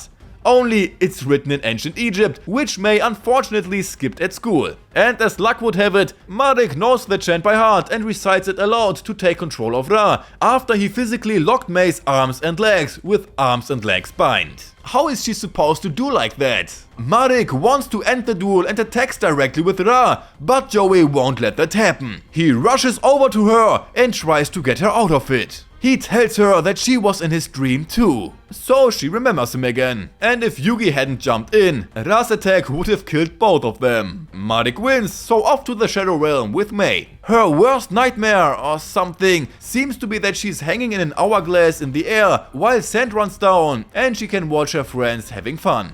Really evil. May's laid up in the hospital, but the duels don't stop. Up next, Kaiba vs Ishizu. Meanwhile, Mokuba is busy crack the code on Ra's card. They used a satellite to take a picture of the card in play and are now trying to analyze what it says. I have no idea why they didn't just write down what Mardik was talking. The duel begins and Ishizu seems to see everything coming. She's like Pegasus, but even more intense. She's already seen how this whole thing plays out and knows Kaiba will lose. Using his crush card, Kaiba reduces Ishizu's deck to only the weakest monsters, and in the end he even draws Obelisk, which, according to Ishizu, will be his downfall. All of Ishizu's strong monsters are already in the graveyard, and with the Virus Cannon, now all the spell cards are going there too. Bro, what an OP card in the anime. Well, luckily Kaiba ain't have Jinzo, so she still got some trap cards. So now, all the cards do a graveyard to deck and deck to graveyard shuffle. For Kaiba as well, leaving him with just 6 cards in his deck. Another round of Virus Cannon, but it gets shut down this time. Ishizu baits Kaiba into playing his Obelisk, which is then immediately infected with the virus.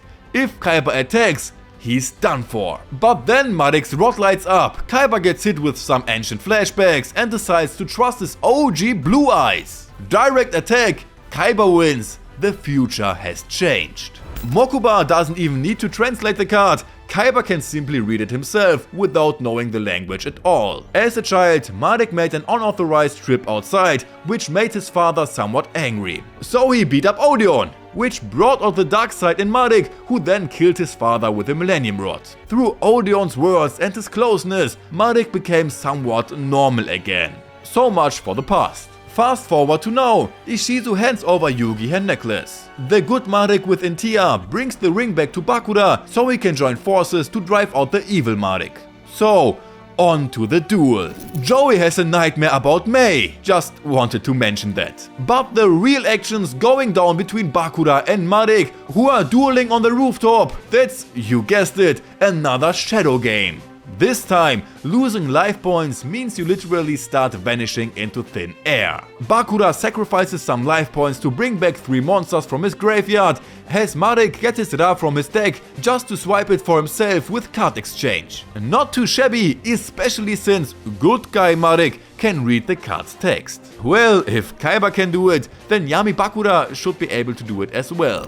Ra can't attack because of the vengeful Bog Spirit, but Marik also drains all the attack points from monsters that are supposed to be sacrificed for Ra and adds them to his life points, so he ends up with over 8,000 life points and Ra has none. Bakura didn't even know that Ra can do that, which makes it odd why he didn't sacrifice a 0 attack monster for it. Well, Ra gets sacrificed, 3 monsters from the graveyard are banished, and the Earl of Demise is summoned from the graveyard, giving Bakura a lot of power on the field. But he can't attack because of the Bog Spirit. Tia and Yugi are looking for Bakura. They find the mist of the shadow game, and Kaiba is brainstorming on how to take down Ra. Speaking of, Marik summons Ra, goes all in, leaving himself just 1 life point, and with a lightning strike attack that he apparently just has, bypasses a Swamp Spirit to win the duel. Bakura makes an epic exit, saying that he is the darkness and will definitely return, which is true since he is also in a puzzle piece. Marik takes the ring, and good Marik tries to use Tia to get help from Ishizu. She has hidden Odeon, so Marik can't stab him while he is unconscious. Soon our finalists will reach their destination, but that's a story for the next season. Noah is on a vendetta and kicks it off by hacking and hijacking the whole damn Zeppelin. The plan was to head to the old Kaiba Corp headquarters, where Kaiba's stepdad began his shady dealings selling military gear. Then this massive submarine surfaces, complete with a landing strip. Damn, how on earth did Noah pull that off while he's just hanging around in his digital domain? He even rigged an auto-firing system in there. All duelists are shut out, except they forgot Marik, while Tristan, Thea and Serenity decide to join them. Then the Big Five reveal themselves. Thanks to Noah, their minds have been digitized. Everyone is sent to a virtual world, and if the Big Five beat one, they take over their body. Kaiba is showing some real cojones too. Before each duel, a deckmaster is picked, boasting special perks, and which can be easily put on the field. But if the deckmaster is down, the duel is lost. Our friends get split up, and off we go into the virtual world. Man, I hope gaming gets this lit in the next decade. Yugi's up first and puts together a deck from all the cards that are available. All the cards. So much choice. And of course, he reassembles exactly his old deck. Creative. He's eyeing the Dark Magician for his deckmaster, but Kuribo has other plans. While Yugi is caught up in his duel, Kaiba and Mokuba hit up their old orphanage, Tia's unwillingly playing tag with the Cyclops, and Joey messes with an empty armor. Back in the duel, Yugi fuses a monster, wants to attack, but gets the attack right back through the special effect of the opponent's deckmaster. He only has to sacrifice 2 monsters for it, but now he's wide open for Yugi to charge in with his Celtic Guardian, with which Yugi lands a direct hit. Back to Kaiba and Mokuba, who delve into their past. They reminisce about their time in the orphanage, encountering the business mogul and chess maestro Gozaburo. Kaiba challenges him on the spot. If he wins, Gozaburo has to adopt both him and Mokuba. Kaiba wins, and they find themselves with a new family. Back in the duel, Yugi's attack with the Celtic Guardian rebounds, while Tristan and Duke catch up with Serenity, and Tia ends up in the rape cave. As they look, the next part probably won't be uploaded to YouTube, but to... never mind. Yugi's rival is so cocky about winning that he prefers to summon a weaker monster and doesn't end the duel right away. Yet, a turn later, he summons the stronger monster, aiming to wipe Yugi out. But not so fast, as Kuribo, acting as a deckmaster, unveils a special ability even Yugi wasn't aware of. Definitely fair. Luckily, it jumps into action just in time to shield Yugi. Meanwhile, Tia's on the run and gets help from... a penguin? Whatever, the point is she gets away. Now Yugi plays the Rainbow Blessing card with Kuribo, morphing it into Taste the Rain Buribo, which allows Gaia to bypass the monsters and strike the life points directly, thus wins the duel. Turns out, his opponent's Deckmaster's attack rebound effect is useless against direct attacks. 1 down, 4 to go. A door pops up, which Yugi goes through without a second thought or a shred of skepticism. Before the next duel rolls in, Tia dreams up a scenario with a Dark Magician Girl, and just for that imagery alone, this episode scores a thumbs up. We saw it a few years ago. We did? Well, not really, but this is your dream, so just go with it. Tia is escorted by a squadron of penguins to their king, who challenges her to a duel. They go outside, where she crafts her deck with the Dark Magician Girl as the Deckmaster, and it's game on. And this duel has a chilling twist, because the more life points you shed, the more you freeze. For some reason, Yugi senses Tia and aims to reach her, navigating through a maze of doors, each stamped with stars. But Tia isn't alone anyway. The Dark Magician Girl, thanks to her Deckmaster ability, can talk to her, advising Tia on her plays. For example, at one point, she halts Tia from playing a card just to suggest playing that very card right after. Really interesting strategy. Kaiba was forced to learn as a child. Good that Mokuba encourages him with the self-painted blue eyes to continue, giving Kaiba a newfound purpose. Now he's all fired up to have it in his actual deck. Not Mokuba, the blue eyes of course. Though, technically, thanks to Pegasus, he could get Mokuba. Yugi cracks the door puzzle, but finds himself reduced to a spectator as Tia battles it out, almost turning into Ice-T.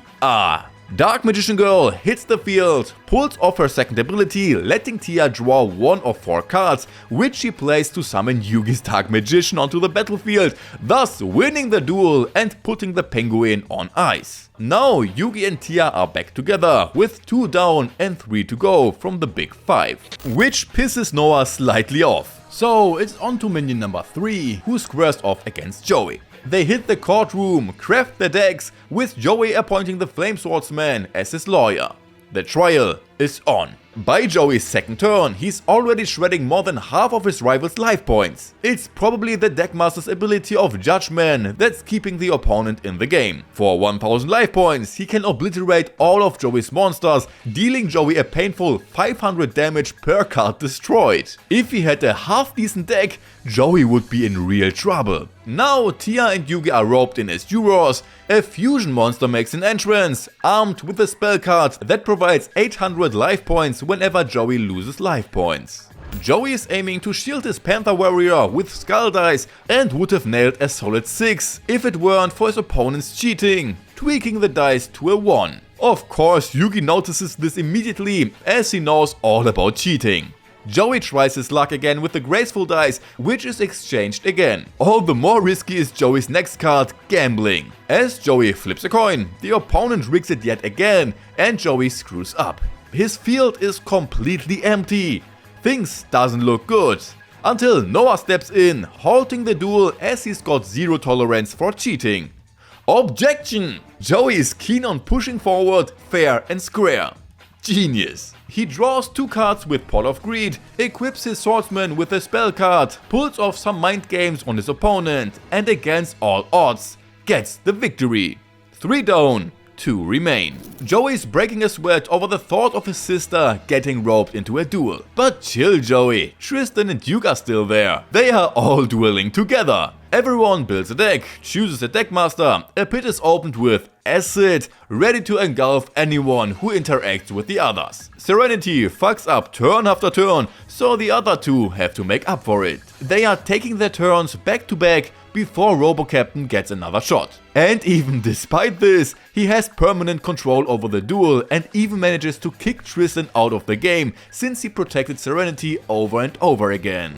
Tristan is gone, but the duel continues. Serenity is emotionally shattered while Duke turns the duel into a dice game. He manages to destroy the monster, but that hardly faces Captain Robojack, who fuses with it, morphs into Optimus Prime and takes revenge on Duke. If Serenity continues to drown in tears, they are both screwed. So have the courage to be angry. 3 spectators join in, and Yugi instigates Joey to duel for Tristan instead of being maybe stepping in himself? Well, Serenity uses her Deckmaster's effect, fusing her monsters, though they are still not strong enough. However, Yugi spots Tristan's face down card is still in play, for whatever reason. And why is it Yugi anyways to point it out? Whatever, Duke activates the effect, boosts Serenity's monster, which is strong enough, thus his Deckmaster is destroyed and they get the win.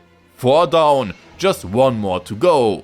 Although, one of them has Tristan's body now. Because Tristan's morphed into a Robo-Monkey, while the Big Five gets Kuzi in Tristan's body and goes after Kaiba with a wooden sword. Because surely there's nothing more lethal in a virtual world. But that's nothing for the king. Kaiba fights back with his cards. Our friends join. Ape Tristan also says hello. Fake Tristan gets a solid beatdown, coincidentally falls into a room with a motorcycle, grabs Mokuba and takes off. Good that Kaiba always has a motorcycle in his jacket pocket too and can chase him. Mid-pursuit he crashes and his motorcycle explodes.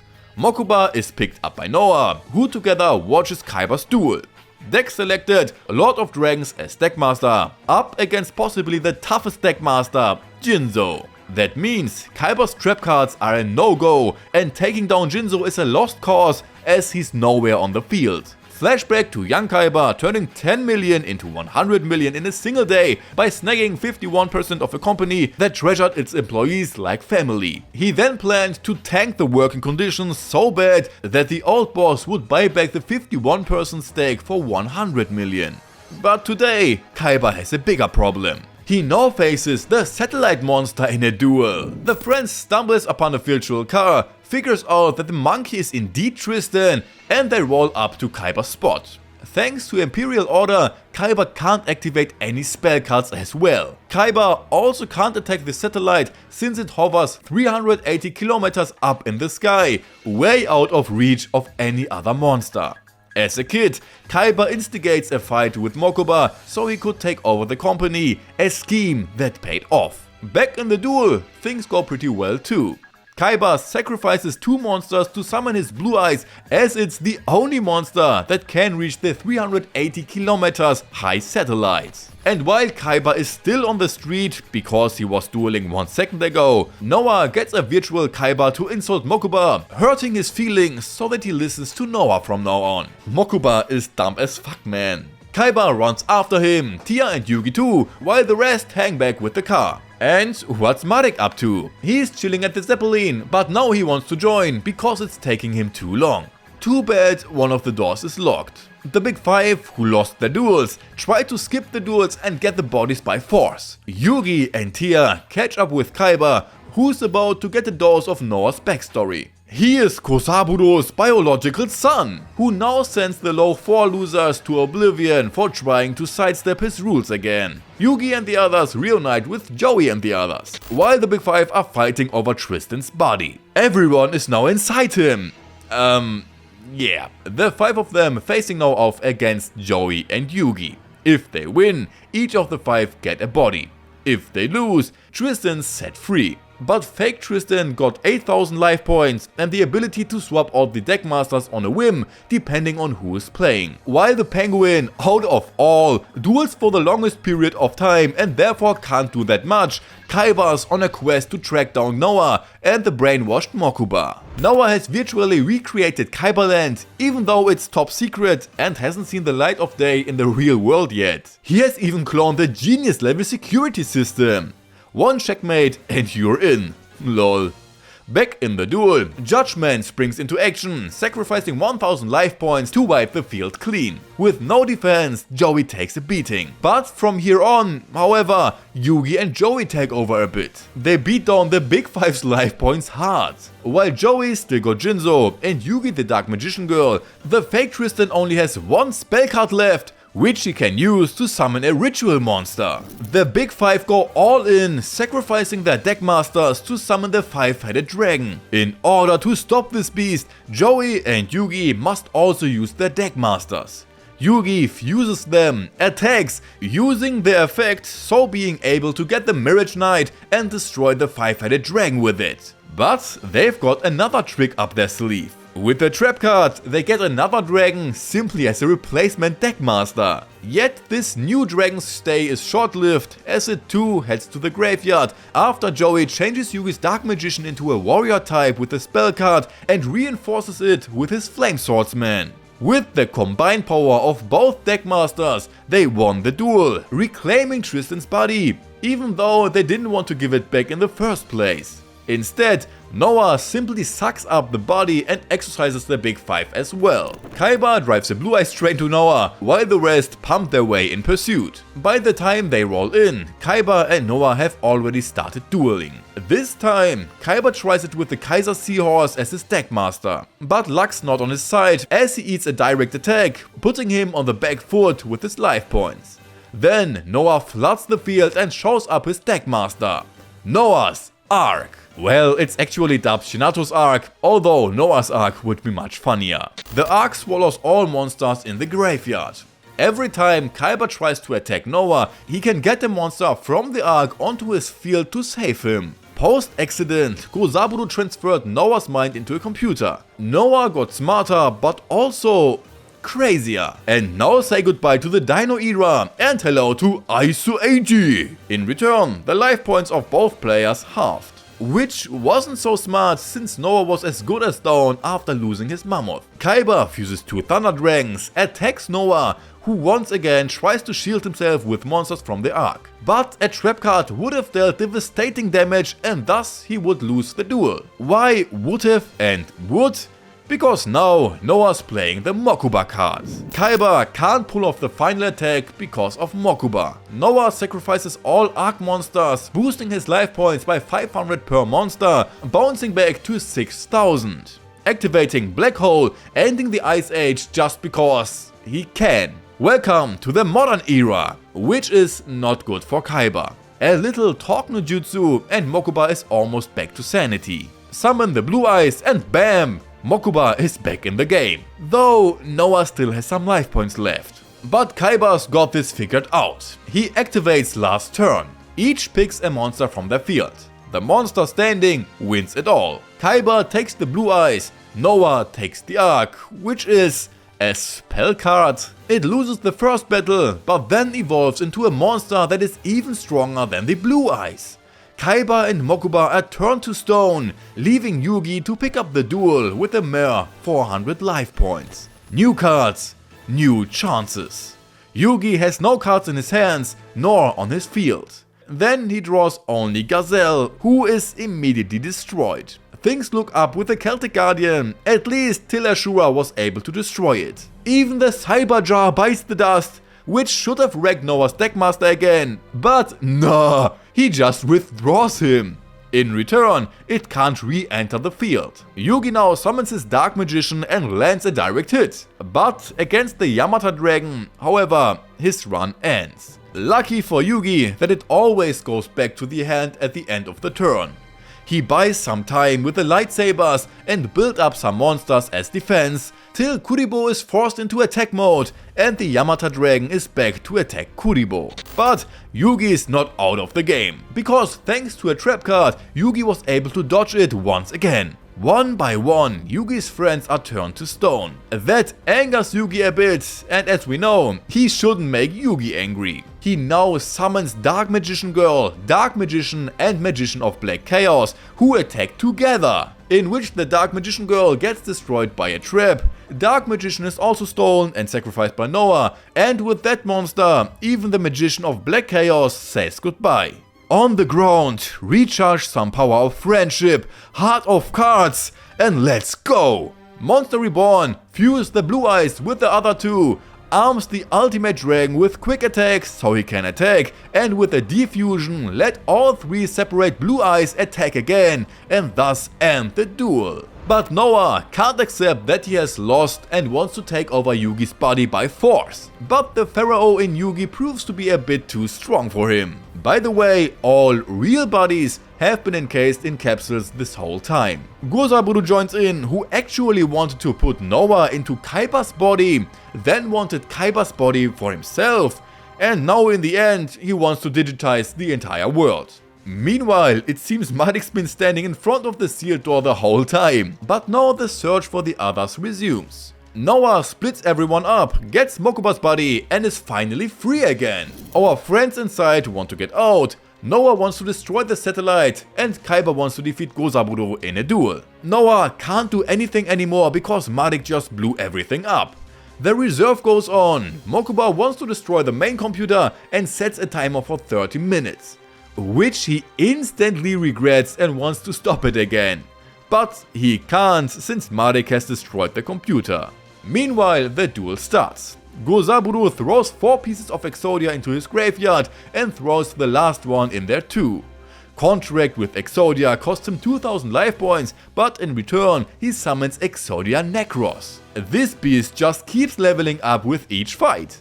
Plus, it's pretty much invincible, all thanks to those 5 Exodia pieces chilling in the graveyard. Noah links up with the others and guides them to the exit. Since Gozaburu's time is ticking, he wants to take Kaiba's body by force, but only after they wrap up the duel. In the process, Exodia Necros gets more and more powerful. All friends are out, all except Mokuba, Kaiba and Yugi. Yugi picks up Kaiba, who has just banished the Exodia pieces to Gozaburu's graveyard and finished the duel with his blue eyes.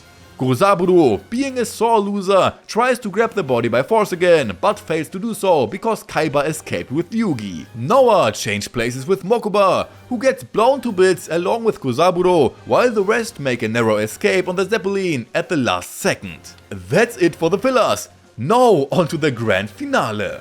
Kaiba wants the other gods. Mai is still sleeping in the Shadow Realm and Madik is still threatening Ishizu, though it's all bark and no bite. They have arrived on the island and to determine the final pairings, they are throwing down in a 4-way free-for-all. They are now in individual cockpits, which is based on how much life points you have, brings the player up and down. All this effort just for this one little duel. Everyone's playing it safe on defense, except for Kaiba, who's going all out on offense, and Joey, who has nothing and therefore has to be saved by Yugi. But Joey had enough of Yugi playing his shield. So Kaiba's provocations were successful. Madik attacks Kaiba with his monster to pull it into the abyss with him, and then he pushes the damage to Joey. Kaiba wants to return the favor, aims Yugi's attack back at Madik, who bounces it off with Mirror Force, but Yugi counters that with Trap Jammer. Everyone's riding a bit high, and with the direct attack against Kaiba, he gets to take off too.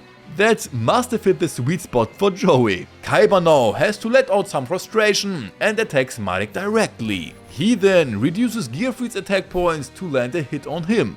But Joey rolls in with the Skull Dice, trimming down Madik's monster's points, just so the attack lands anyway, because Kaiba also weakens Gearfried with Shrinking. Joey lays it on thick, I mean really thick, with a flood of flashbacks telling Yugi to not going easy on him. This convinced Yugi and then even attacks him directly. Now it's Joey's turn. He attacks Kaiba, who thereby runs into a trap and would lose the duel. But Joey saw the trap coming, activates his own to redirect the damage to Madik. So Madik pretty much lost more or less every duel, including this chaotic 4-way clash.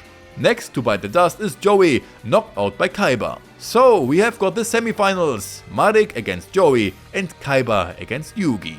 Joey, the only duelist without an Egyptian god card, gets to face off against Madik and his half-chicken Ra. The duel begins and by round 2, it becomes a shadow game. The duelists are connected to their monsters and whenever a monster is destroyed, the duelist gets hit too. Madik takes a hit too, but the link doesn't shake him as much as it does Joey. He gambles on keeping his Jinzo in his hand for a round, but loses him after he destroys Madik's head Moema, which always takes a card out of Joey's hand when a round is over. So, bye bye Jinzo. Madik is a bit sus since he's holding back his attack even though he could. But with those face down cards, Joey's getting a bit nervous. They get him 5 new cards and with Coffin Seller, they always lose 300 life points when a card lands in the graveyard. And with Hepuema in the graveyard, Madik barely has to lift a finger to finish Joey off bit by bit. Then comes Nightmare Wheel, trapping Joey's Rocket Warrior and causes Joey to take another 500 points each turn. Now there's the guessing game, which Marik screws up because he can't guess Jinzo and takes a hit. Everyone into attack mode and attack! Marik activates a spell card to shield himself for another round. Now Marik's sacrificing 2 monsters, but yoinks them from Joey's field to summon the Lava Golem. And he sets 1 face down card, as well as Plasma Eel in defense mode, which cannot be destroyed by combat. Plus, the Lava Golem's now dripping fire on Joey every round, draining him of 800 life points. Another Plasma Eel infecting both of Joey's monsters and shocking him a bit. They get wiped out by Joey, all 3 are sacrificed and Guilford enters the field. Joey wants to end the duel with him, except that Marik counters the attack and Joey loses 1000 life points. Marik puts Ra in the graveyard to bring him back with Monster Reborn and activates the Phoenix mode. He sacrifices 1000 life points to destroy Joey's Guilford and by doing so gives Joey the toughest roast in his life. Marik's already doing a victory dance, thinking Joey's out cold, but Joey is the king of hearts. Ra vanishes since it was brought back with Monster Reborn. Joey summons Gearfried and he faints. Marik would have lost this duel as well. Kaiba is impressed with Joey, not really with Marik. Makes sense. The next semi-final duel is on in an hour. But first we visit Joey in his hospital bed, where he's having a little dream. Unfortunately, he can't be taken to the hospital, because one of the engines of the Zeppelin was destroyed in the explosion caused by Gozaburo. Yugi blames himself, mans up, straps Joey his duel disc and goes to his duel against Kaiba. Tia tries to talk him out of it, but Yugi ain't no simp. So, it's time to duel. Kaiba with his Obelisk and Yugi with his Slifer. To make the whole thing a little more intense, Kaiba brings in a virtual Roman Colosseum, which all cheer for Kaiba. First, Yugi gets a bit defensive, which Kaiba tries to use for himself. He takes over his 2 monsters, which Yugi counters to take over Kaiba's monster. Kaiba's enemy controller, however, retrieves his monster. If only it weren't for Yugi's Light Force sword, which shoots Obelisk out of his hand. So for now, Kaiba's keeping Yugi at bay with his XY Dragon Cannon. Marik's come to watch the duel from down there. I have no idea what he can actually see, but okay. Kaiba takes Slifer from Yugi's deck, which Yugi takes back with exchange. Then Yugi's stuck playing the defense game. Things don't get much better when Kaiba completes the alphabet and summons the XYZ Dragon Cannon. The 3 knights wouldn't stand a chance against him, so swap them out for Slifer. Slifer attacks, XYZ Dragon Cannon skillfully dodged with a trap card. Mokuba flips the switch and broadcasts the duel to every citizen. Next, Yugi tries his mind games and plays Pot of Greed face down, reducing Slifer's points to 2000.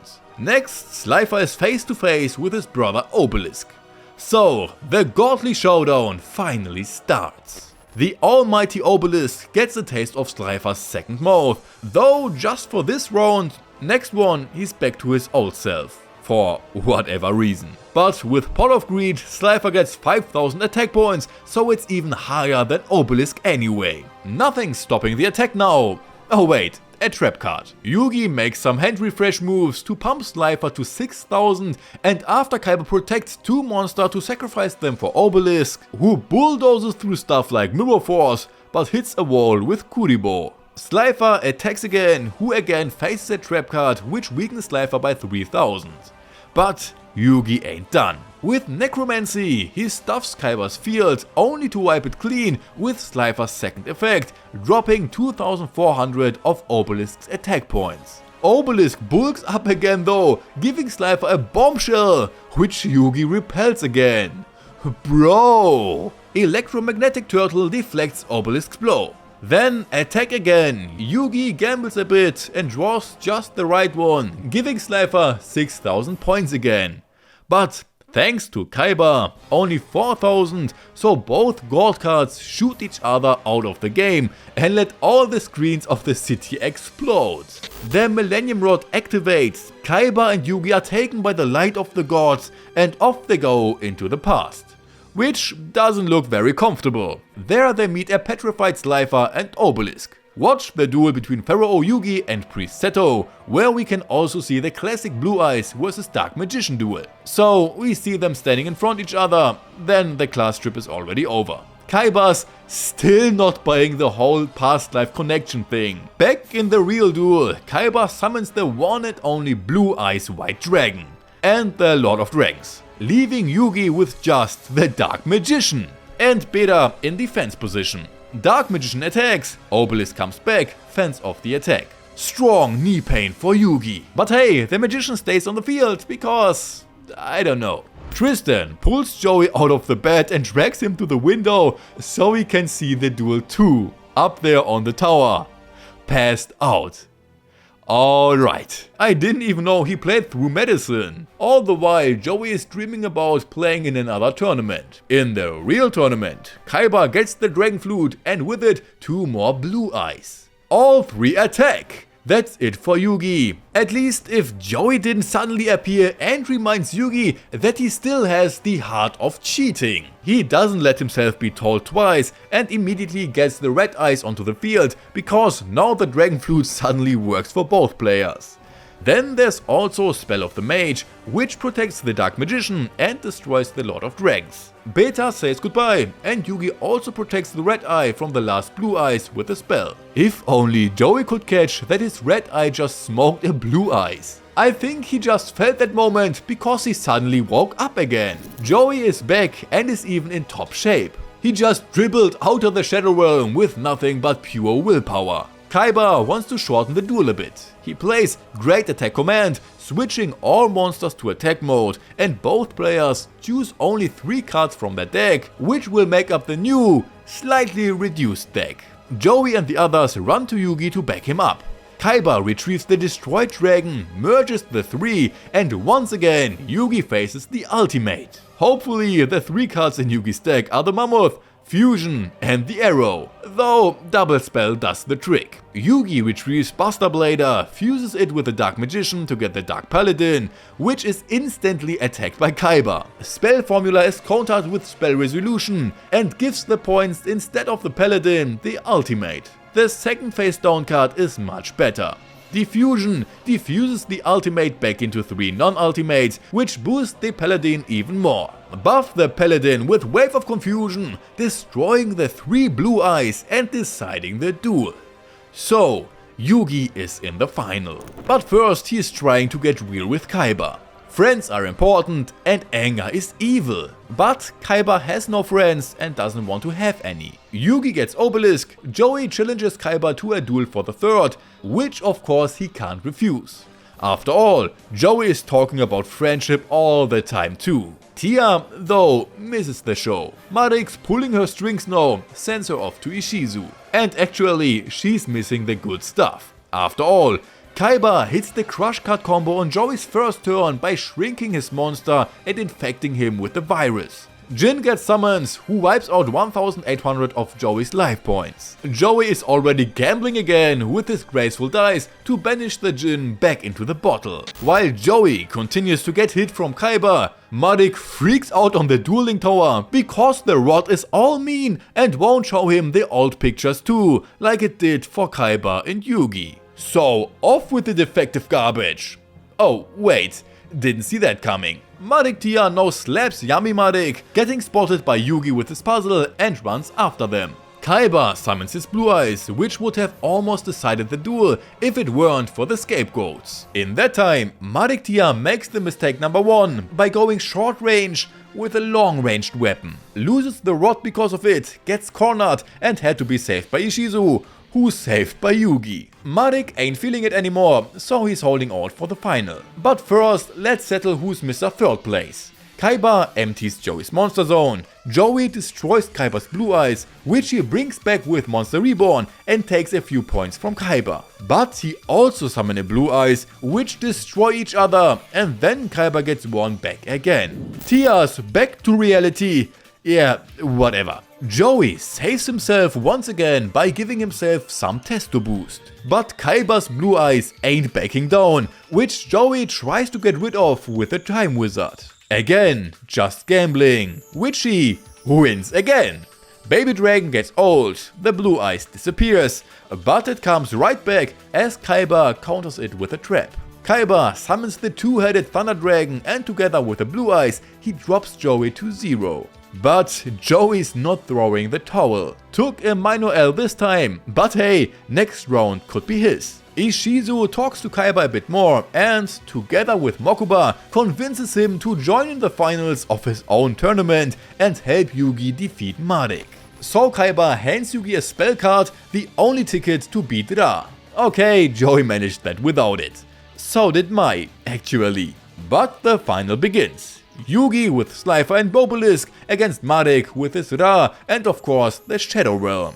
This time show some Mai and take the good Marik with Yugi Muto as hostage, who always lose a piece of the body when the duelists lose life points. Marik showcases this directly in his first move. Again, he puts his Ra into the graveyard to summon it again afterwards with Monster Reborn. But Yugi removes it immediately to get the queen, the other two join in, which are instantly sacrificed again for Slifer in the next turn. He's ready to roll, attacks, only for Marik to flip his spell card, which activates Monster Reborn, and thus unleashes Ra in Phoenix mode, which protects Marik from Slifer's attack. That lucky bastards. Slifer's second mode activates as well, only this attack is also knocked away. Activate the Phoenix effect, make Slifer the new grilled chicken, and that's it for Ra for now, since he has to go back to the graveyard. With a trap though, Marik gets Monster Reborn in his hand again. Heart of Cards. Without even looking at it, he sets it because he knows it's the card Kaiba gave him. Marik fires up Ra again, converts his monster and all life points but one onto Ra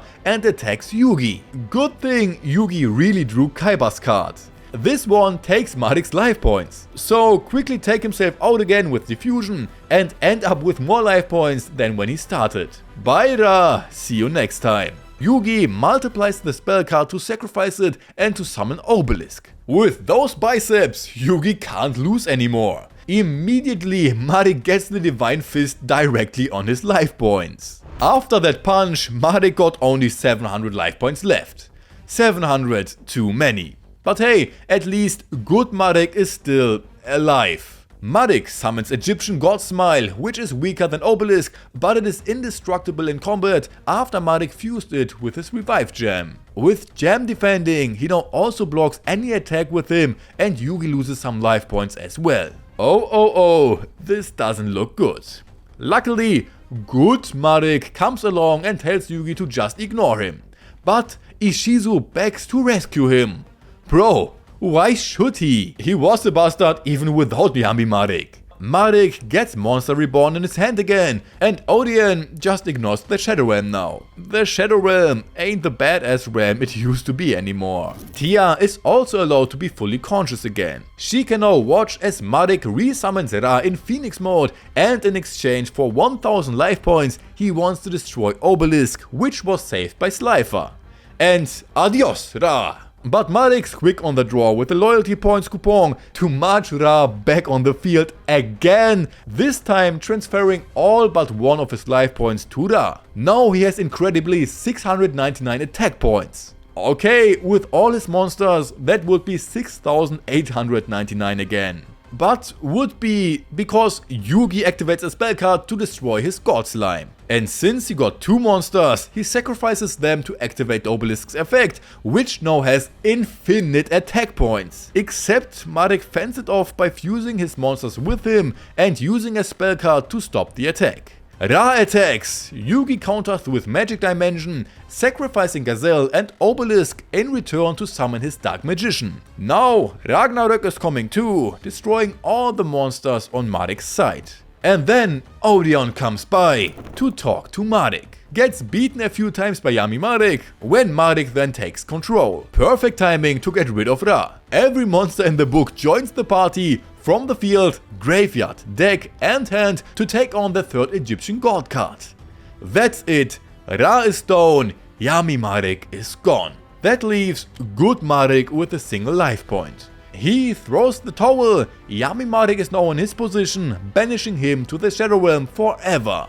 Although everyone gets out of there anyway. Marik apologizes to everyone, hands over Yugi his Ra and shows him his back as well. And not only that, but everyone comes back from the Shadow Realm. The Millennium Rod and Ring are also on top. Boy, he's really spoiling now. Unlike Kaiba, who wants to blow up the whole island in an hour. Mai's messing with Joey, Bakura's back in the game, and since the Zeppelin won't start, time is running out.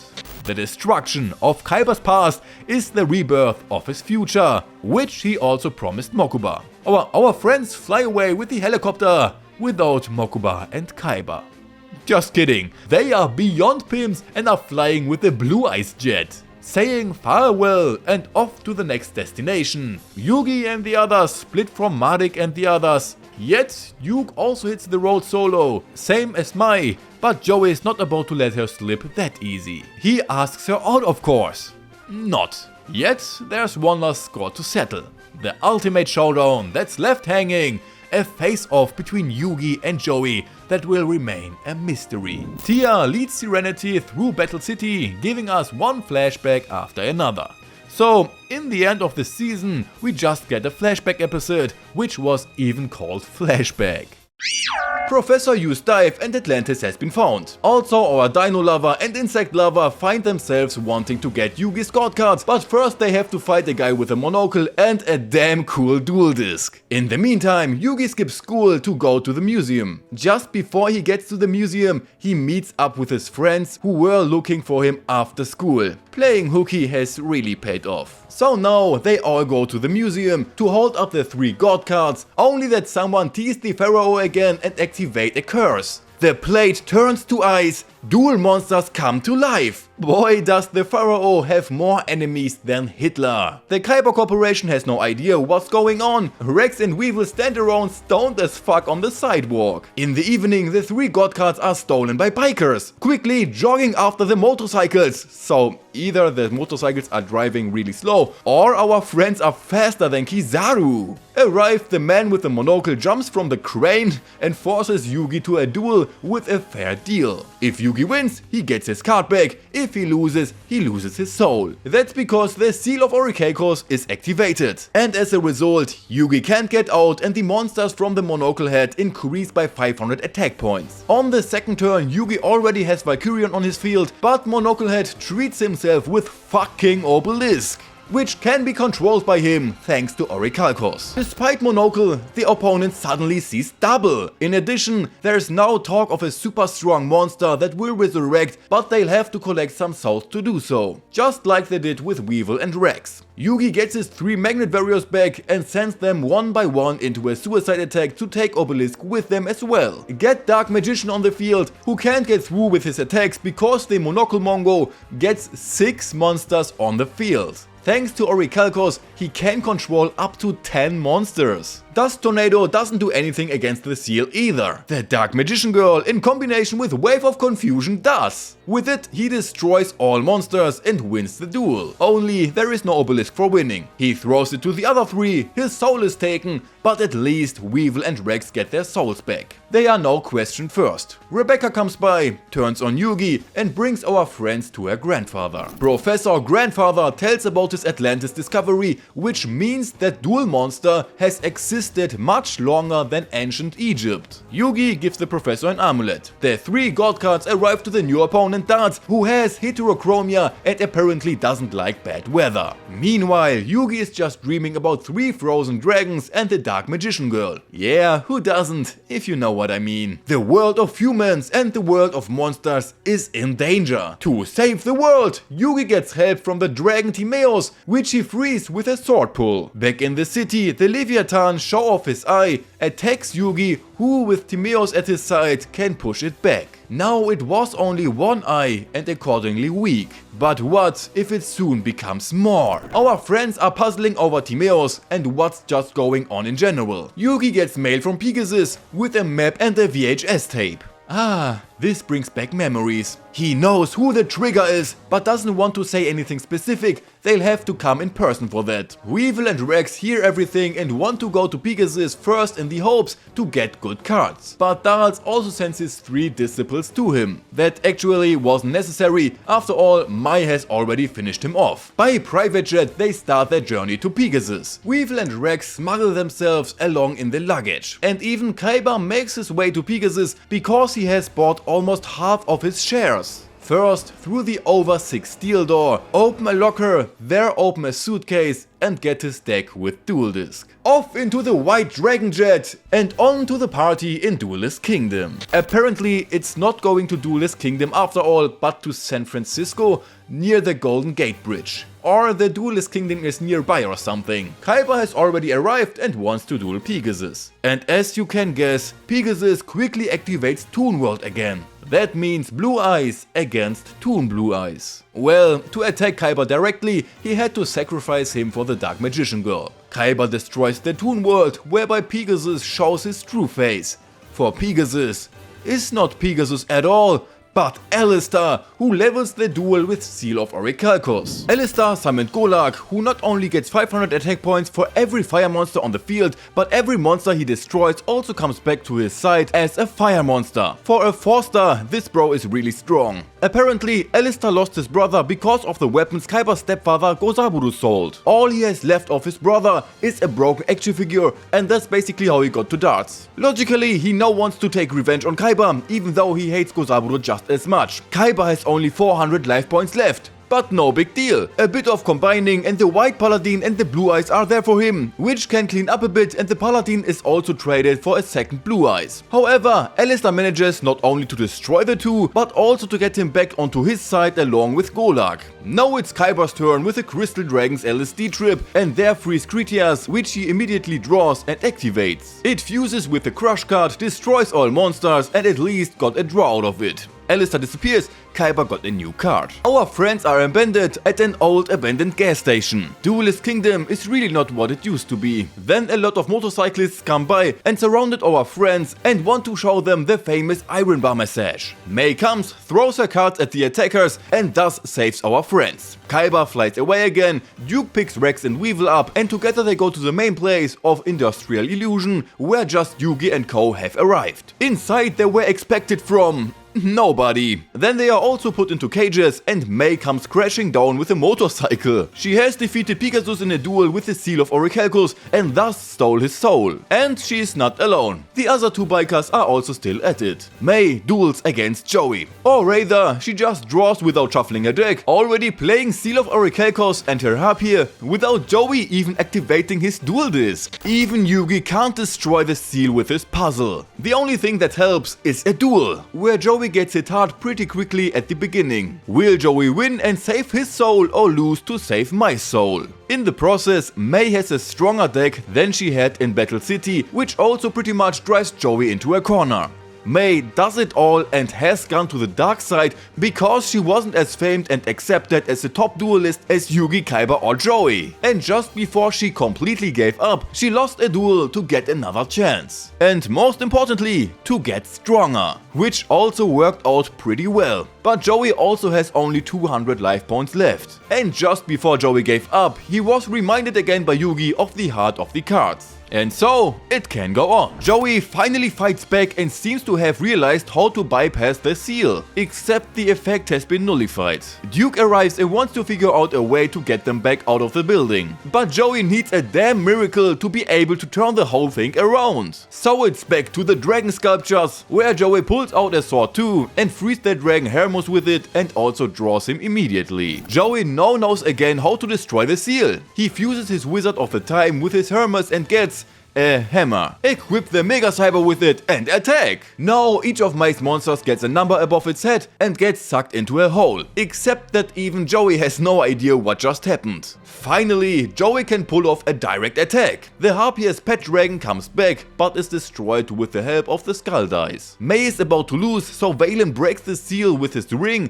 and conjures his way out of the building. No souls were devoured, but they took Mai with them. Kaiba also arrives and all together they go to the the secret room where they need the card they got from Pegasus. Inside the room comes a hologram of him actually just warning about Darts and his Leviathan. And to reinforce Yugi, he also gets a blank card from him, while Kaiba completely refuses to believe anything of it too. At least until the dragons started glowing together. That's too cool not to believe it anymore. The dream with the dragon and the unknown card suddenly in his deck happens all the time. Kaiba has no desire for teamwork, so he leaves again. He flies away with his blue ice jet, which is clearly only a two-seater, but the other 5 want to fly with him too. Maybe on the roof or something. Well, Duke's car is quite comfortable too. Joey is worried about May. May is freaking out because Valen saved her and wants to duel Joey again. Rebecca's grandfather is kidnapped. And because that's not enough, they blow up his whole lab and leave a note on a card. So for now, a mobile home is the new headquarters. Rebecca gives Yugi the card so that he can go alone to the place described there. The others notice this, wants to follow him, but meets grandfather, who is free again. Yugi has arrived, where Raphael desperately wants the Pharaoh's soul to save the world. How? He doesn't want to say. So let's go, it's time to duel!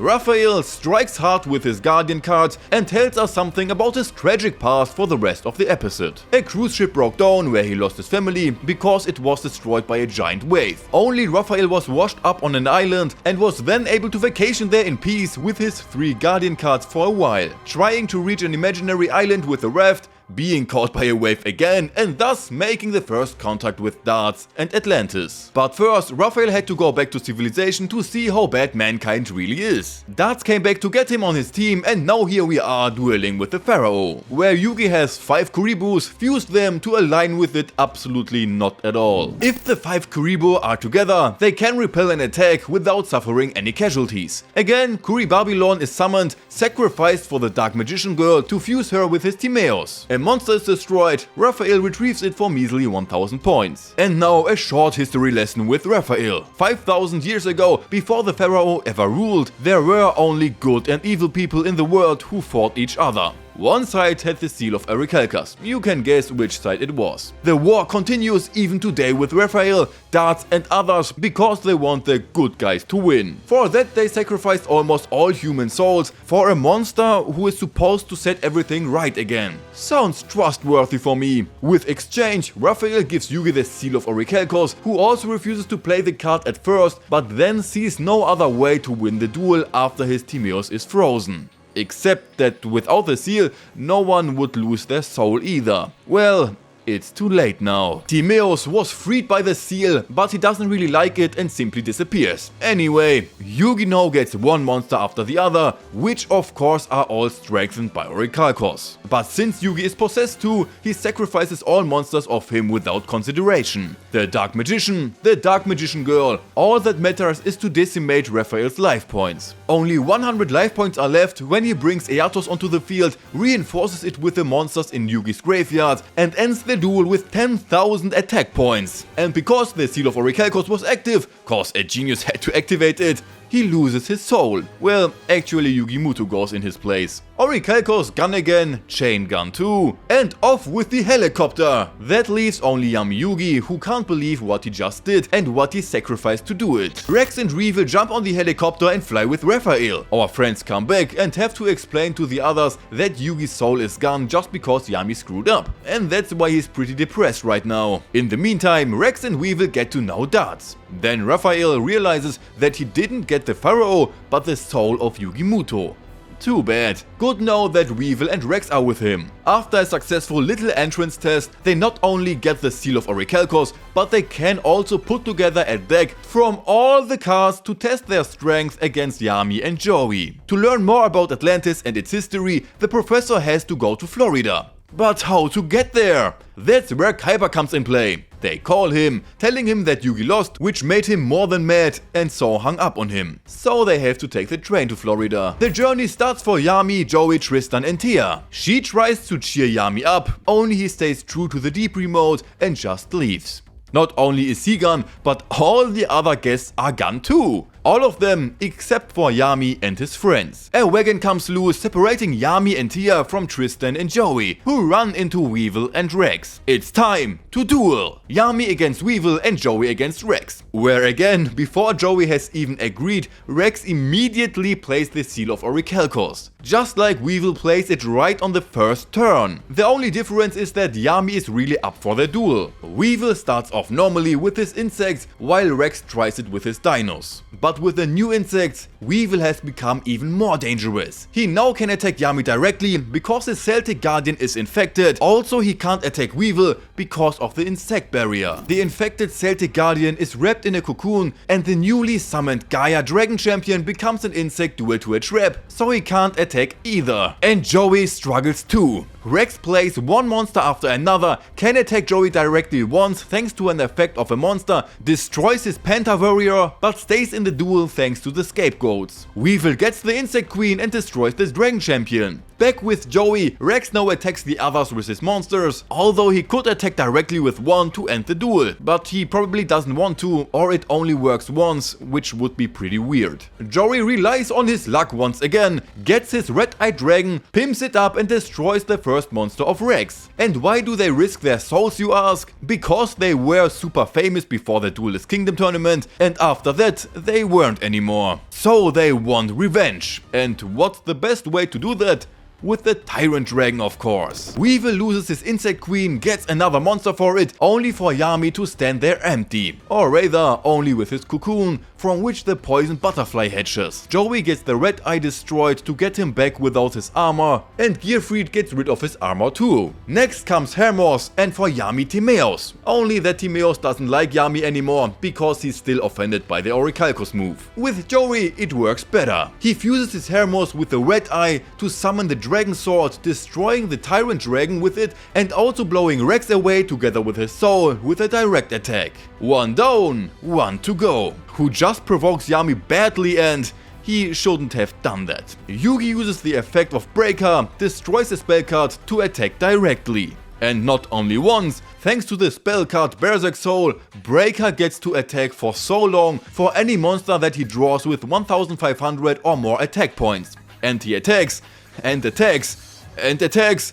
even if the duel is already over. So Weevil is now soulless too. Oh well, and the train is drifting. Yami and Tia are found by Grandpa Ironheart, who lets them rest and gives Yami his deck back. He senses that there is a great sadness in Yami, but fortunately he also knows the solution for it. On the Soul Mountain, Yami wants to get in contact with the soul of Yugi. He meets one old acquaintance after the other, until he meets Yugi in the middle, who wants to duel with him. Thereby he faces his past and his mistakes. The two have of course the same cards. Well, almost, because Yugi plays the Seal of Orichalcos. This gives Yugi the upper hand as his monsters become far too strong. The lightsabers don't help either, as Yugi uses the same tactics as Yami did in the duel against Raphael. Except that Yami was able to deflect the last attack, thus winning the duel and conquering the darkness in his heart. Yami still blames himself all the time and has not really left the past behind. But there is no time to cry now. Raphael has found him, who summons a monster from the earth with stars to get rid of Yami. This monster gives Yami, however, flashbacks, and indeed from Ironheart. He has fought in the last battle for Atlantis at Vorderster Front against exactly such monsters. The seal is added so that Yami can't escape anymore, and so the duel can start. Orichalcos Gigas is summoned and attacks several times in the first round. Luckily, Yugi is saved by the souls. But the monster is more powerful than you think. Whenever it is destroyed, it comes back stronger. No matter if by monster or by effects. And he is just really non-stop attacking. Whose turn is it? Doesn't matter. Only one thing helps, the Eye of Timaeus, which is brought to Yami by Ironheart himself, because also at his time he fought at the side of Timaeus against Darts and the Leviathan. Timaeus was severely injured in this process. Ironheart and the other two are hit by lightning, but Yami gets his Timaeus, and together with the Dark Magician Girl and the Excalibur, the duel is over. May is still desperate for her revenge. She falls out with the others, beats up motorcyclists, and meets Valen again, who wants to help her with her revenge. Rebecca and Duke join her and want to duel against Valen. This suits him well. After all, he wants to convince May of himself and his dueling skills, which will be difficult, After all, Duke plays a monster with 2500 right at the beginning, Rebecca the Luster Dragon and the card face down. Valen has only one armor, which is directly destroyed by Duke's monster, which hurts Duke a bit. Rebecca wants to attack directly with Luster Dragon too, but also gets hit by the armor. At least she gets the Luster Dragon back, which Duke also upgrades. But Valen can also upgrade himself with armor. With his effect, he not only destroys Mirror Force, but also the dragon and the life points of both of them. Pretty impressive, but not impressive enough for Mei. The sky turns into colors, which is not a good sign. Most importantly, Kaiba is also still in the air, who is having bigger problems with his captain anyway. Yami and Tia relax a bit, Joey and Tristan, who are dragging Rex along, have a visit from a rattlesnake, and Kaiba and Mokuba have another visit from Alistar. There's a rematch for both of them, but of course not without the Seal of Orichalcos. Not only will one of them lose his soul if someone loses the duel, but the plane is going to crash, which Mokuba wants to prevent. In the middle of the duel, Kaiba takes a trip down memory lane. There he finds children, one of them who looks like Mokuba, and has to go through what happened to Alistar. Only Kaiba has nothing to do with it. Only Gozaburo. Ironically, Alistar plays with tanks from the Kaiba Corporation, when the trauma has to kick in every duel. But Kaiba also has machines, namely the XYZ Dragon Cannon, whereas the tanks look like toys. And even if Kaiba says that Gozaburo was an absolutely honorless idiot, Alistar doesn't care at all. Well, that's how deluded people are when they are consumed by hatred and under the spell of Orichalcos. Tanks fail?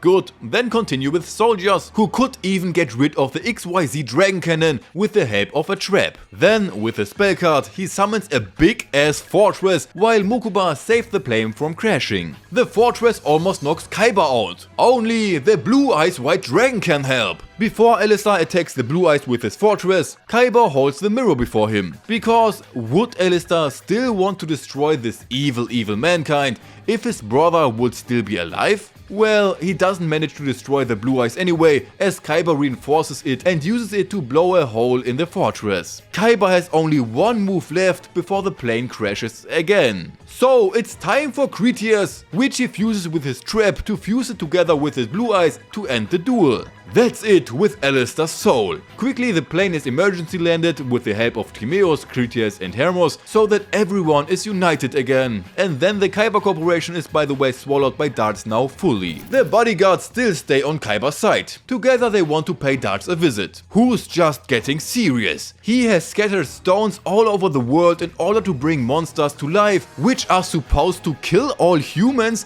so that the Leviathan gets more souls. Yami and Kaiba separate from the others to get into the Kaiba Corporation. Only they are met by some monsters. Just before the end, Rebecca hacks the Kaiba Corporation to give them a hand. Once they arrive, they reprogram everything for themselves and scan some old pictures. Thus, Kaiba also knows who is behind it all. It is Darts, who exists probably already over 10,000 years. And not only that, but he makes everything explode and shows himself as a hologram. There's nothing left to find here, so quickly get away from there. Joey and Valon have a motorcycle race. At least they wear helmets, so there's nothing to worry about. Mei hears about the race and wants to find them again. But the two are already done with the little adrenaline boost. Now there is boost number 2, a duel, where Valen goes back to being a Power Ranger and puts on a suit of armor, which again gives Joey a little heat with 1,000 of effects. Well, actually he sacrifices all the gear to destroy Joey's alligator sword and drain 1,500 life points. Valen used to be in jail and only got out when he was taken to an island, where he catches the soul of many people there in duels.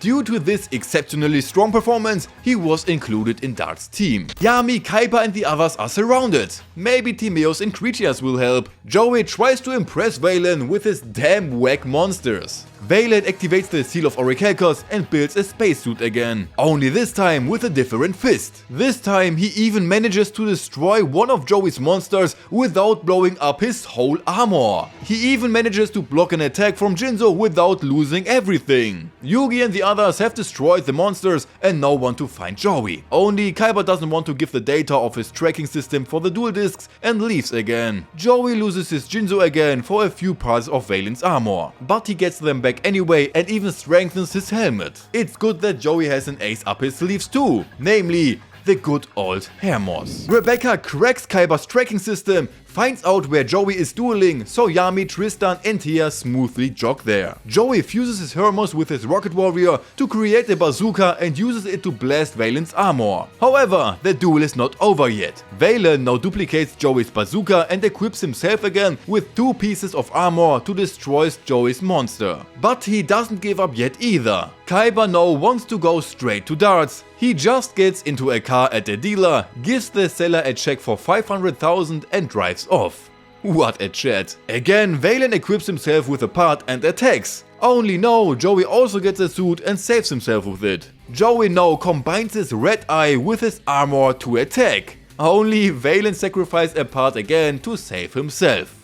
Again. While the two stand there in the costume, Mei comes by. Both activate another spell card, which activates Joey's effect and he completely destroys Valen's armor once again. He also activates a trap and is able to separate the red eyes from the armor again. No wonder why the two are so out of breath. How much physical effort they need in this duel. And again, Valen gets his armor back from the graveyard. But Joey also gets a piece of Valen's armor on his field, gets his Hermos back, combines the two, then with himself, and the two takes a fist fight. It looks like a tie, but since Joey can incorporate his red eye into his fist, he gets the upper hand and thus wins the duel. Valen's soul is sent to darts, Mei cries a bit until Orichalcos goes to her head again. Joey wants to get these thoughts out of her head with a duel. Only he can hardly keep himself on his feet. The last duel was already too much. And again, Mei is stupid enough to play the Seal of Orichalcos. She also gets a Harpy army on the field again to clean up Joey's side a bit.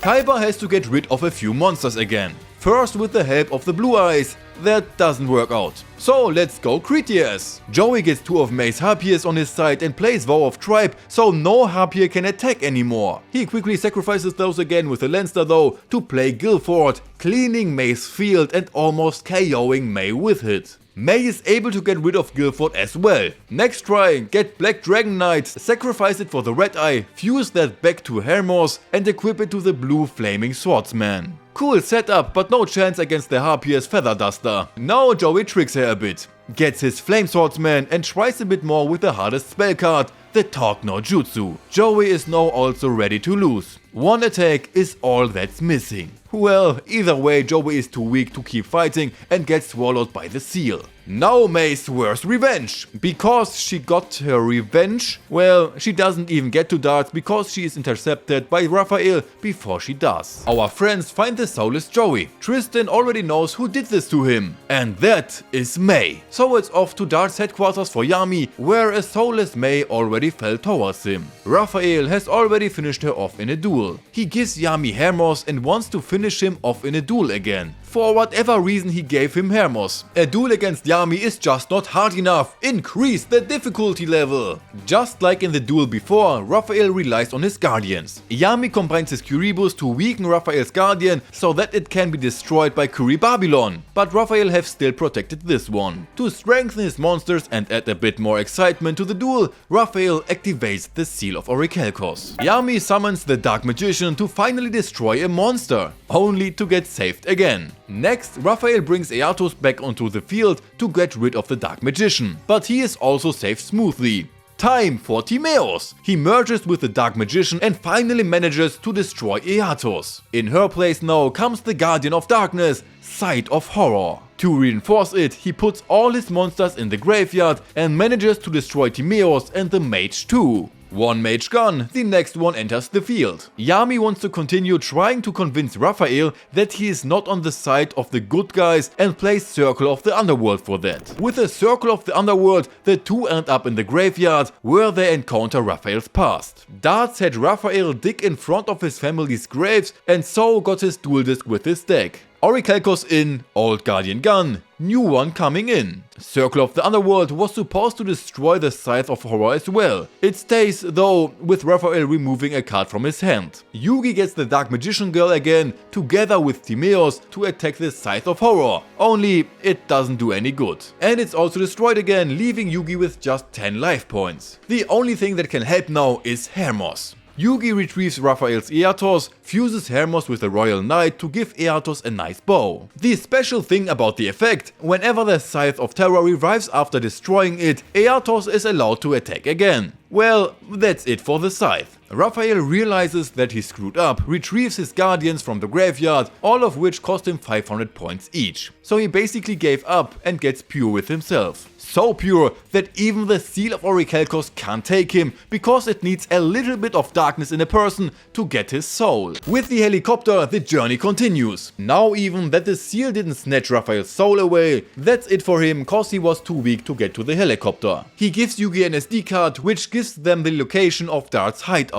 Just kidding, Raphael is still fine and even saved the soulless Mei. Dart retrieves his monsters, the military intercepts Kaiba and Co to tell them to please finish Dart off, as they can't do anything without evidence. When they arrive, they are immediately greeted by Darts. He has already collected millions of souls from the last 10,000 years. In these 10,000 years, he has probably also become a bit cocky, since he is now dueling with Yugi and Kaiba at the same time. Kaiba gets the blue eyes in his first turn, Yugi gets the black luster soldier. Darts gets going with the Seal of Orichalcos, the Orichalcos Gigas and the new Tauras. No big deal for the blue-eyed Ultimate Dragon, which is fused with Yugi's monster and attacks. Instead of Darts now being able to rent a spot in the graveyard, New Taura just intercepts the damage and we find ourselves in space, quite logically, so Darts can tell us that he used to be the king of Atlantis. And wants to be again. On Atlantis, it was super nice and monsters lived peacefully together with humans. At least when Orichalcos pushed the technology of those to the next level. Not bad at first, but then a few years later it also brought out the evil in humans, including Dart's wife. He realized that humans are evil, so he wants to reset humankind with the Leviathan. His daughter and his father Ironheart did not want that and was against this plan. Therefore, he went into a cave to go to war with some monsters. In the process, Atlantis went diving and all the monsters scattered all over the world. One Orichalcos is not enough, let's go second ring. Raphael is also still at the start, rented a plane and goes on by motorcycle. The second ring only gives him few life points every turn. Thanks to New Tauras, he can let his Gigas destroy more and more, so he comes back stronger and stronger. So you have to bypass that thing. Good that there is really such a card. Kaiba plays the Reflect Energy, which redirects Yugi's attack at Darts from behind. But with the second ring he can deflect the attack to his monster and Yugi's. Diffusion!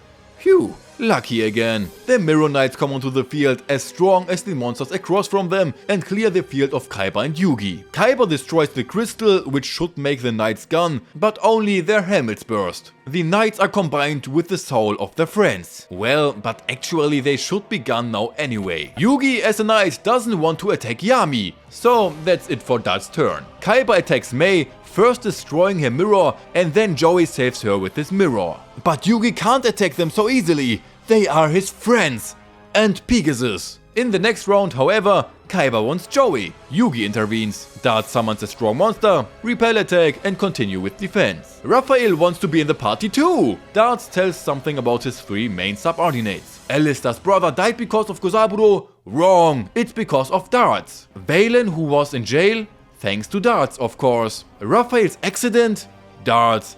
Hitler is Führer, Darts. With that provocation, even Raphael's evil comes out in him, causing the seal from the last duel become active after all with some delay and takes his soul. Darts extends the seal to level 3, making other spells and trap cards ineffective. But only on Kaiba or something, because Yugi could activate his trap, thus reinforcing Kaiba's monsters and destroying Dart's monsters. Now Yugi stands there without protection and gets hit with a Knight's attack. It's time for the dragons. It's Critias' turn. Merge it with the power of the mirror and use it to attack Pegasus' shield, absorb the returned attack, send it back and destroy all the knights. New Taura was also destroyed, only he gets an upgrade. New Taura digitizes to Shakumon and now consists of several parts. The perfect attack, which is always 300 points stronger than its target, and the perfect defense, which is always 300 points stronger than the attack. That was it for Critias and therefore for Kaiba. He could still activate a trap and strengthen Yugi a bit for the 101 before his soul is also devoured by Orichalcos. Thereby Thereby is the Leviathan so strong that he manifested his eye again. Back in the days, observed Darts Yugi already as a pharaoh and wanted to sacrifice his soul since then also for the Leviathan. He wanted to get him, however, only after he was freed after thousands of years by Yugi Muto again from the puzzle. As a pharaoh, he was probably too much for him or something like that. The souls of the friends are somewhere in the nowhere and are slowly devoured by the Eye of Leviathan. Pegasus also knows much about the past. Hermos, Critias and Timaeus, the guardians of the two worlds, are not dragons at all, but in reality humans. Yami is almost forced to give up by the Talk no Jutsu, but not with his friends, and the card Pegasus gave him. Legend of the Heart. In exchange for the Celtic Guardian, he brings the three dragons of the field, but as their true form. They destroy the seal of Orichalcos and weaken Dart's monsters. Thanks to Critias, Yugi gets mirror power back and destroys the monster, but he gets the Divine Serpent to replace it. Darts would lose now instantaneously if it gets destroyed now. Easy task with a monster with infinite points. To attack, Darts must discard 10 cards from his deck, but for that, Timaeus is gone and Yugi's life points are wiped out. But he still stays in the game thanks to a trap, as long as the Dark Magician Girl is on the field. And just to show how fierce he is, Darts gets Timaeus back for Yugi so he can attack again in the same turn. Hermos brings back the Celtic Guardian to protect the Dark Magician Girl. But what to do against infinite attack power? Right, shoot an attack like a ping pong back and forth between Hermos and Critias to get it to infinite as well, then merge with Timaeus to get the Knight of Destiny, who now has more than infinite points, which puts the snake down and ends the duel. With that's it for Levia.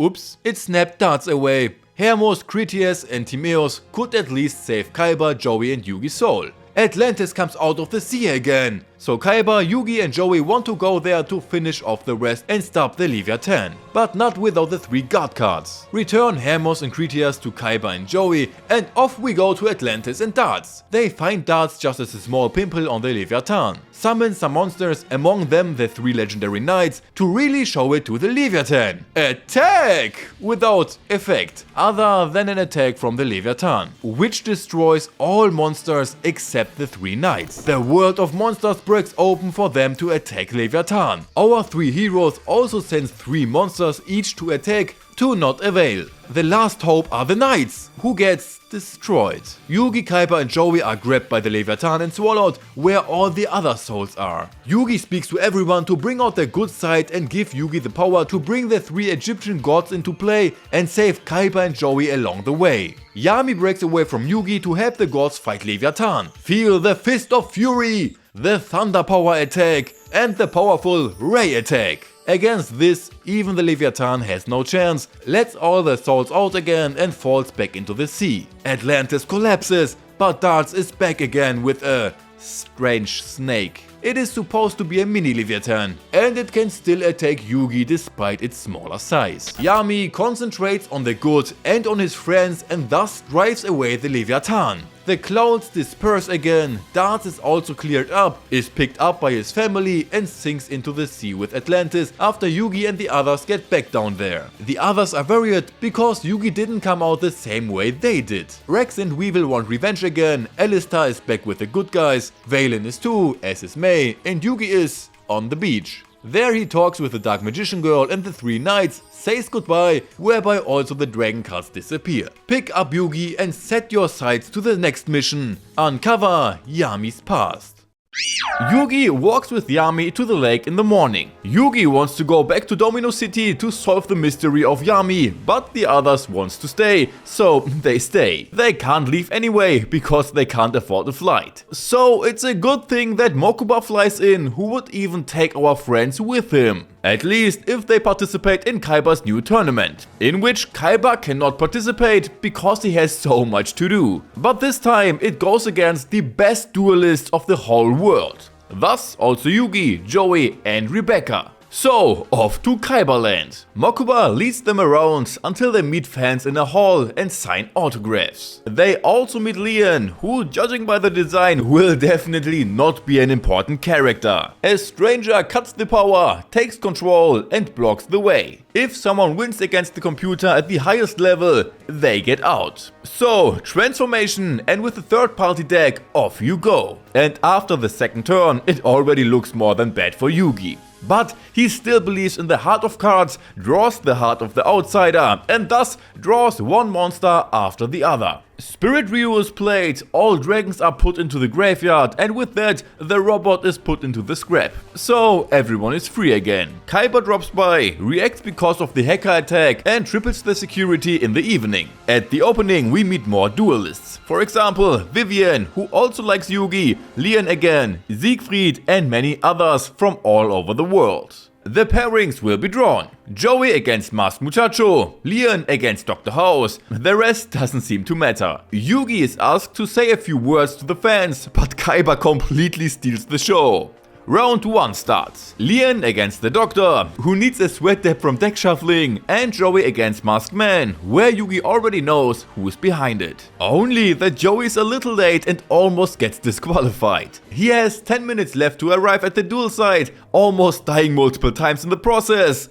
By holograms, and then finally makes it even 5 seconds before the timeout. Everyone now notices that Grandpa is under the mask, except Joey. He has to deal with Grandpa Muto's cards, and thanks to the golems, he is also pushed pretty hard into the corner. Then Joey tries it with the goblins.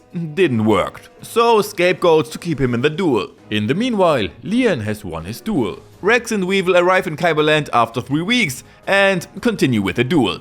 Grandpa Muto now combines 4 cards to play the Ancient Dragon. This gets Joey into trouble again. But not too bad. Joey wins the dice, gets his Guilford on the field, and with the effect, the Ancient Dragon is destroyed and Grandpa Muto is attacked directly. Too bad the dragon comes back the next turn. Grandpa has them both destroyed, leaving Guilford gone and the Ancient Dragon coming back. Joey has to get rid of the temple somehow. To do this, he first gets his goblins back, then uses the giant grenade to clear it again, then uses a second premature burial and so summons Guilford, then attacks with both of them and wins the duel. Grandpa Muto reveals his identity and praises Joey. Rebecca against Vivian, but before that, Grandpa sprains his back. Rex and Weevil make the Golden and Trunks move and grab a dress up to be able to participate in the tournament as well. Then it's on. Vivian gets Kung Fu Nyan Nyan, while Rebecca prepares an obvious bait, which, of course, Vivian falls into immediately. Because of Gravity Bind, no monster with more than 3 stars can attack now. Then Rebecca pulls Vivian down bit by bit with the effect of a Fire Princess, until she then plays a strong monster and destroys Gravity Bond. This forces Rebecca to sacrifice both monsters, thus destroying Vivian's, giving herself its attack points as life points, and with the effect of the just recovered Fire Princess, Rebecca takes the win. A hug with Yugi, and the cover of Rex and Weevil is blown. They duel Siegfried, get the Insect Queen and the Black Tyranno in a double duel on the first turn, but immediately screw up because... I don't know. There are new pairings and Joey gets into a hurry with his next opponent, Siegfried. Also, it comes out that the hacker from episode 2 is probably a participant in this tournament. Yugi cries about that he just wants to duel a duel without anything big at stake. Then the next duel starts. Joey draws pretty shit at first. Card face down and Siggy May. He pushes his hand, lays only 1 card face down and Joey is allowed again. Joey laughs at him because he didn't play a monster, even though he didn't make it himself. Ziggy hacks into the net again and makes Kyberland go crazy. Kaiba remembers his childhood and his first meeting with Ziggy and now knows who the hacker is. Back to the duel. Joey falls into the trap, allowing Ziggy to lay the exact same trap card from the graveyard face down on his next turn. Joey loses his nerve, gets his Jinzo and destroys the trap. Direct attack and Ziggy gets serious. So he plays Rite of the Valkyries again. Now Ziggy gets 4 Valkyries at once, exactly the same as against Weevil and Rex, only Joey doesn't lose because he could double his life points before the attack. The Valkyries have to go back into the deck and Joey's turn. He fails to finish the duel, so Ziggy plays 3 goddesses, which summon Panther Warriors from the deck with their effect and then remove it directly from the game. His plan is to eliminate Joey's strongest monsters one by one. However, he manages to turn things around with 2 monsters. He also almost managed to defeat Ziggy, but because he plays 2 spell cards and Joey had bad luck, Ziggy could attack him and win the duel. Rebecca and Lian won, by the way. Kaiba wants to find out more about Ziggy. Rebecca is happy about Joey's defeat because Yugi can now cheer her on permanently, and Joey, he is still depressed about his defeat. Also, Grandpa Muto is disappeared from the hospital. While Rebecca duels Lian in the semifinals, our friends split up to find Grandpa Muto. The search then turns into a scavenger hunt. In the duel, Rebecca tries exactly the same tactics again, but Lian counters her with his fairy tale monsters. Rebecca is now getting more and more into trouble. After losing her Luster Dragon 2 to Mirror Force, there's hardly anything left to protect her. So she gets a slap on the wrist from Cinderella. While they continue the duel, Siegfried has emerged victorious from his semi-final duel. In the restaurant, our friends find Grandpa Muto again, who works there for Vivian because she was able to relieve him of his back pain. Vivian now organizes her own tournament in which there's only one duel. She against Yugi. First he doesn't want to, then she hits Grandpa Muto again, that he gets back pain again, and then Yugi duels against her after all. If he wins, she will heal Grandpa Muto. If she wins, she wants a date with Yugi. To duel, they go to the tables, but first back to Rebecca and Lian. Rebecca destroys Cinderella, but then gets taken apart by Hulk, so she only has 100 life points left. She does a combo and summons the Diamond Head Dragon with 3400 attack points. In the duel with Yugi, he almost went down, but could still protect himself with Kuribo. Next, he does a combo, fusing his Dark Magician with the Buster Blader to get the Dark Paladin, winning the duel. She heals Grandpa, so they can cheer on time for Rebecca, who loses on the very next turn. Lian sneaks the Diamond Head Dragon and with it wins the duel. Final Olay! Siegfried against Lian. But stop! Kaiba comes and declares Lian the winner because Siegfried had registered under a fake name. Actually, he's the boss of another game company that has been forgotten thanks to the Kaiba Corporation. Ziggy calls Kaiba a coward, so Kaiba takes it into his own hands. So Lian off to the bench. Kaiba sets 2 cards face down and X Headcannon in attack position, which is directly destroyed by the summoned 3 Valkyries. However, Kaiba doesn't let him attack. This counters Siegfried again, which is then countered again. In the next turn, Kaiba tries to protect himself, but Ziggy breaks through and attacks him directly. Again, Kaiba defends himself, loses his monster, gets another one by a trap and draws, although it was still Ziggy's turn. Kaiba now gets his XYZ Dragon Cannon and destroys the most harmless Valkyrie. Ziggy gets a flashback that Kaiba stole the Duel Monsters hologram idea from him, gives the cannon a ring, which is why he can't attack anymore, gets a chariot and can attack Kaiba directly with it. And it continues with another Mystic Space Typhoon. Siegfried summons the 3 goddesses and thereby sees the first 3 cards on Kaiba's deck, which are all 3 blue eyes, and destroys one of them immediately. But it's back thanks to Monster Reborn. Attack, and Ziggy gets to see the first 3 cards again and destroys one again. Then he destroys all of his spells and traps to get some life points. He summons another Valkyrie, which is attacked by the Blue Eyes, which is stopped by sacrificing 1000 defense points. Ziggy comes back with the sword, destroys the Blue Eyes, attacks Kaiba directly, and then there's a flashback again. Kaiba removes 3 dragons from the game, gets the Chaos Emperor Dragon, plays Emergency Reserve, sacrifices a spell card, uses the effect of the Chaos Dragon and destroys all cards on the field. Ziggy now plays 2 more cards until Kaiba comes up with a super sick move. He plays Card of Demise, giving him 5 cards again. Next comes Soul Release to remove the Chaos Dragon from the game. Now he activates Spell Retro, sacrifices 2 spell cards to get 1 from his graveyard, activates it, thereby summons 5 monsters that were removed from play, attacks with all of them and wins the duel. And now the final is on, Yugi against Lian. But before that, Siegfried gives Lian a card. And here we go. Leon plays the Bad Wolf, which was directly destroyed by Yugi's fusion. Also, Leon is a complete dick in this episode. He summons Red Riding Hood and Yugi attacks with the Celtic Guardian. This allows Leon to play the Forest Hunter, who was able to destroy the Chimera with his effect. Big news! Leon is Siegfried's brother, and he only took part in this tournament to defeat the King of Games in order to promote one of Siegfried's games. But Kaiba doesn't want to stop the final because of that. He would rather laugh at them.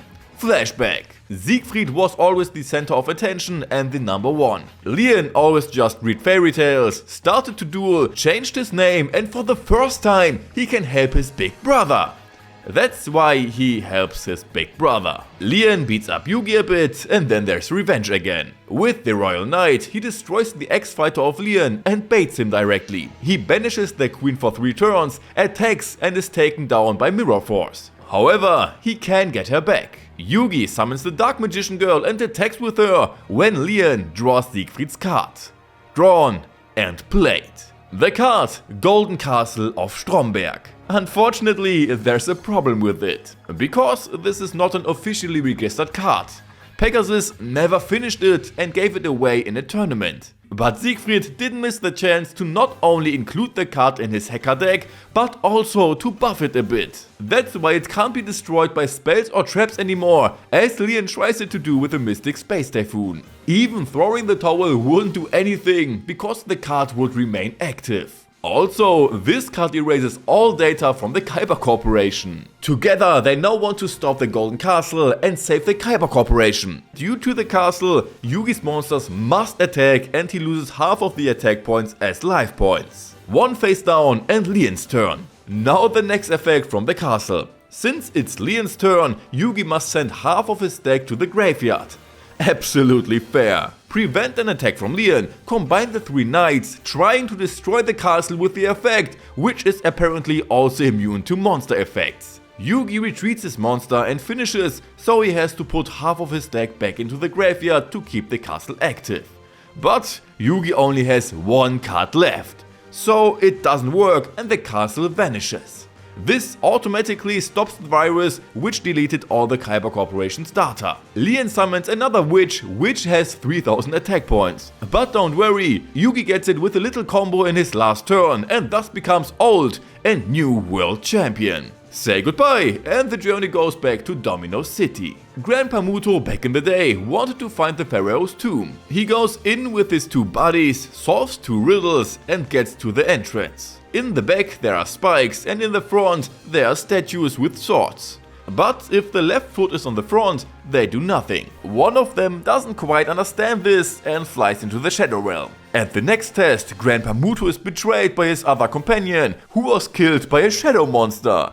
Grandpa Muto is about to fall, but is saved by Atom and the Millennium Puzzle is secured. Yugi flies off tomorrow to activate the power of the 3 gods and uncover Yami's past. Too bad the 3 gods were stolen that night by Rex and Weevil. But they didn't steal only the gods, but the Millennium objects too. Bakura immediately takes the chance and uses his power to get the ring back. And before Yugi arrives, the 2 are quickly booked a ticket to the Shadow Realm. Bakura then gives everything back to Yugi, only he wants to keep his ring. But also only until Yugi has all the others. Meanwhile, Kaiba has a blackout. Bakura, the old hacker, has kidnapped Mokuba and wants to duel on the roof. So, on to the game of the shadows. Bakura fuses immediately to play an indestructible monster. Kaiba takes advantage of this to take 900 life points from Bakura. And directly 500 more, so that it stays on the field. Then it is sacrificed to summon Direbound and the Kopi. When the Kopi attacks, the monster loses the attack points of the Kopi.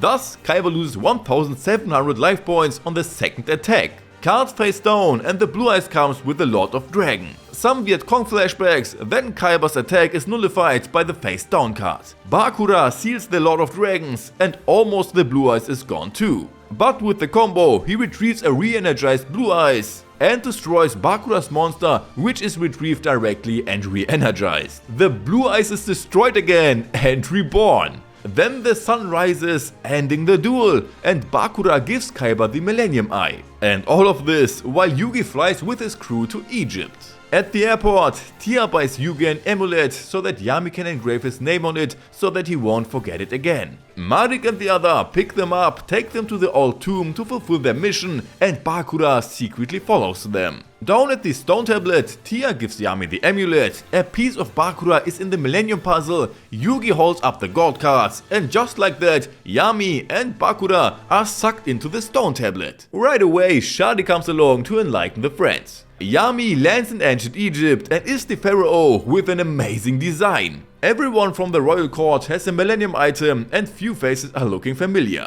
While they want to hold a ceremony, the captured Bakura is led through the desert. But also Bakura's soul comes back into the old body, and already some servants of Bakura come by to take off his shackles. After a failed assassination attempt against the pharaoh, the perpetrator has to undergo a millennium trial. In the process, they go through all the millennium items, peek into his mind, pull out the evil and seal it. Bakura grabs some gold and the sarcophagus to visit the pharaoh. He storms the palace and wants the millennium items. He even offers gold and the sarcophagus of the old pharaoh. At the millennium trial, everyone has some pee in their pants because Diamond is way too powerful and evil. Even from the ceiling, he can break out easily. Meanwhile, Yugi, Shadi and company head into the Millennium Puzzle as it allows them to follow Yami to ancient Egypt. To beat Bakura, the priests also need monsters. Seto gets a monster with the old school dual disc and tries it alone. He screws up because Bakura was even able to summon a second beast.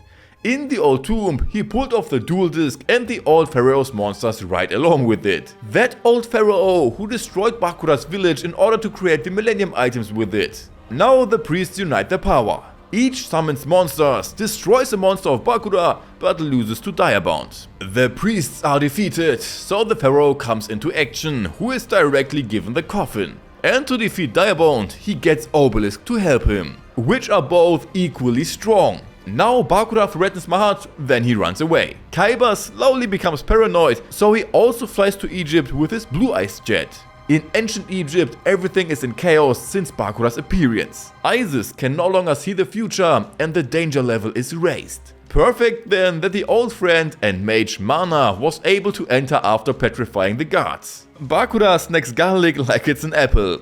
Yummy. Also, Yugi and Crow walk around the crazy maze some more. And then finally, Isis sees something again. Unfortunately, it's only Mahat's dad. He goes with some people to a valet to release his power again. He gets told his future, but still proceeds without any hesitation. Like a boss. If it weren't for Bakura. Outside, the companions are fighting, while inside Bakura and Mahat are dueling. Both monsters have changed and become stronger since last time. The pharaoh wakes up and his bedchamber is somehow unspectacular. Mahat easily gets the upper hand with two monsters. Just kidding, the first monster is quickly gone and also the second one is knocked away, because Diamond can move in the shadows and therefore could land a sneak attack. So this needs other means. First, let Bakura step into a bear trap and then also trigger guillotines, which he can dodge though. Outside, Mana and the pharaoh have arrived, taking on Bakura's guards and calling in reinforcements with a falcon. Mahat sacrifices himself, letting his soul into his mage, creating the Dark Magician. This makes him stronger than Bakura's Diamond, but Bakura still has the Millennium Ring. The reinforcement comes too late. Mahat is now sealed as a monster to further serve the pharaoh. And Yugi and the others are still wandering around in the labyrinth. They are crying about the loss of Mahat, and finally Yugi and the others get out of the labyrinth. Yugi just jumps down suicidally without knowing whether they can fly. Of course they arrive safely at the bottom, but in the world they are more like ghosts. Crisis meeting at the pharaoh. Bakura becomes too powerful. So Seto wants to punish every criminal in the country. Every inhabitant who is even suspected of having done something is dealt with personally by Seto. If there is something evil in him, he will be imprisoned or exorcised. However, the first one tells something about the blue eyes, which arouses Seto's interest. Bakura, by the way, has survived and continues to strengthen his Diamond. In time, our friends meet Bobasa, and while hunting, a woman who is stoned to death, against they can't do anything. However, Seto comes to save her. Inside her sleeps a spirit stronger than any he had seen. Our friends can pass through everywhere, but they can't get through the gates to the palace. There, however, they meet Bobasa again. Unlike Bakura, who can make himself invisible thanks to the Millennium Ring to get into the palace unnoticed, Seto probably knew the girl from the past. Even back then, he saved her so that the Blue Eyes would save him. Bakura finishes off Agnedin, who is supposed to be Seto's father. He takes revenge on him because he is partly to blame for Bakura losing his village. As revenge, he gets Agnedin's evil side out of him, and already Bakura is fleeing again. But not so fast. Pharaoh takes up the pursuit with Slifer. Flashback. Agnedin, brother of the old Pharaoh, has learned a spell that creates the 7 Millennium items in 7 days. For this, he severs his contact with wife and Seto, hypnotizes soldiers with whom he sacrifices Bakura's village, of which the Pharaoh should know nothing. They create thereby not only the 7 Millennium items, but comes also Zork, which could be repelled by Agnedin with the strength of the Millennium Eye. Pull off the items and quickly get away from there. And with the new power of the Millennium items, they could put down an uprising. It's pretty easy with Exodia though. Next, Seto is promoted, who is Yami's cousin, but no one knows about it. Agnedin sees more Pharaoh in Seto than in the current heir of the throne. Well, anyway, the pursuit continues, in which Bakura destroys the city on the way. Slifer throws himself in between, then fights Direbound in a 1-on-1, and in the end they find themselves in a draw situation in which Pharaoh is saved by Seto. Bakura retreats, is chased and defends himself. Agnedin, however, distracts Slifer, causing him to take a direct hit and causing Yami to fall over. But the power of friendship is way too strong. After some nice words, Yami brings Ra into the game. With the chicken, Direbound and Bakura are beaten. But what is this? Time is rewound to the time when Slifer was destroyed. This time, though, he plays safe, destroying Yami's ground, grabbing his puzzle and walking away relaxed as Yami falls. Tristan then punches Bakura, who then does something back, and then everyone takes off with Bobasa. But Yami can't be defeated at all, since the world is made of his memories. Agnedin now forces captives to fight each other, which Seto actually doesn't like at all. Especially not when the girl is supposed to fight next, who Seto saved just a short time ago. But the 2-on-1 breaks out anyway. She even gets tied up but doesn't let her Blue Eyes out. Instead, Seto comes to free her and finish them off. In the process, I guess he also accidentally cut his own chains, whereas one of them could save himself and even tie up Seto's monster. But no big deal, she summons the Blue Eyes, who defeats the opponent and saves them both. Agnedin now wants to persuade Seto to become the new Pharaoh, but he doesn't want to. Meanwhile, Bakura plays puzzle and puts in 2 Millennium items, only to be slapped away and tasked with finding the 8th item. Yugi, Bobasa and the others are at the Nile and meet Mana, who by the way is 1,48 m and still more than a head taller than Yugi. He's probably just as big as my hand or something. Whatever, they now have to run. A look to the injured Yami, who thinks of the past. He was born already with such hair.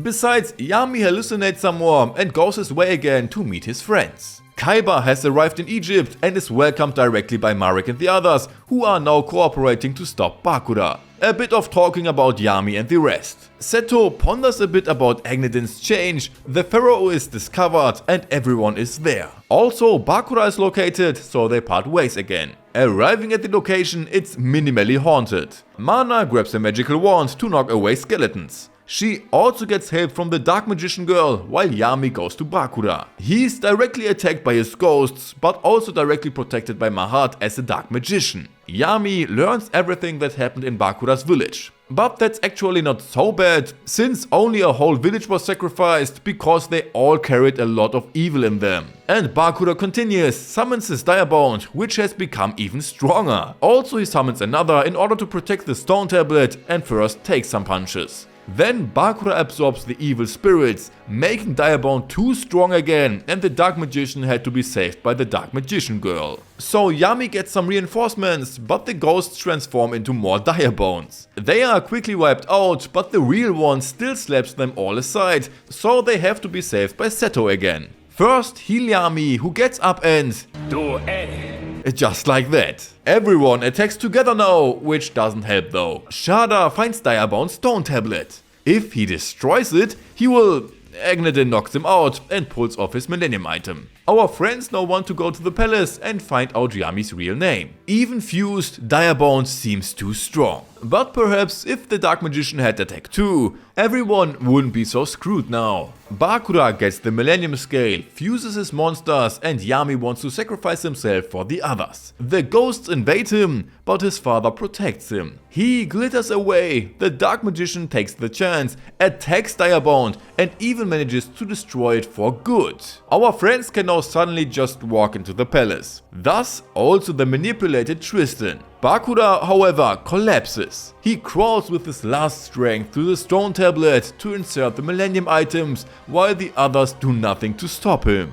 Then Agnedin joined the server. Bakura crumbles to dust while our friends search for the name. Agnedin uses his magic skills, copied from Doremi, to paralyze everyone, rip off the items, and then insert them into the stone tablet. He also rips out his own eye to do this. In the Shadow Realm, Yami, Yugi and Bakura are playing a game. In the process, Bakura shows Yugi some nice jokers. He has 3 of them, of which he used 2. Everyone is still paralyzed, Zork is reawakened, Agnedin gets new abilities, and Seto gets to know that he is his father in the best setting. Then Bakura plays the 3rd Sand Glass. Agnedin uses Kamehameha, but is blocked by Yugi's Joker Hassan. This destroys Bakura's Sand Glass, allowing everyone to move again. Agnedin tries to persuade Seto again, but doesn't succeed. Meanwhile, Kaiba discovers many fainting known in Egypt and gets everything projected with the eye.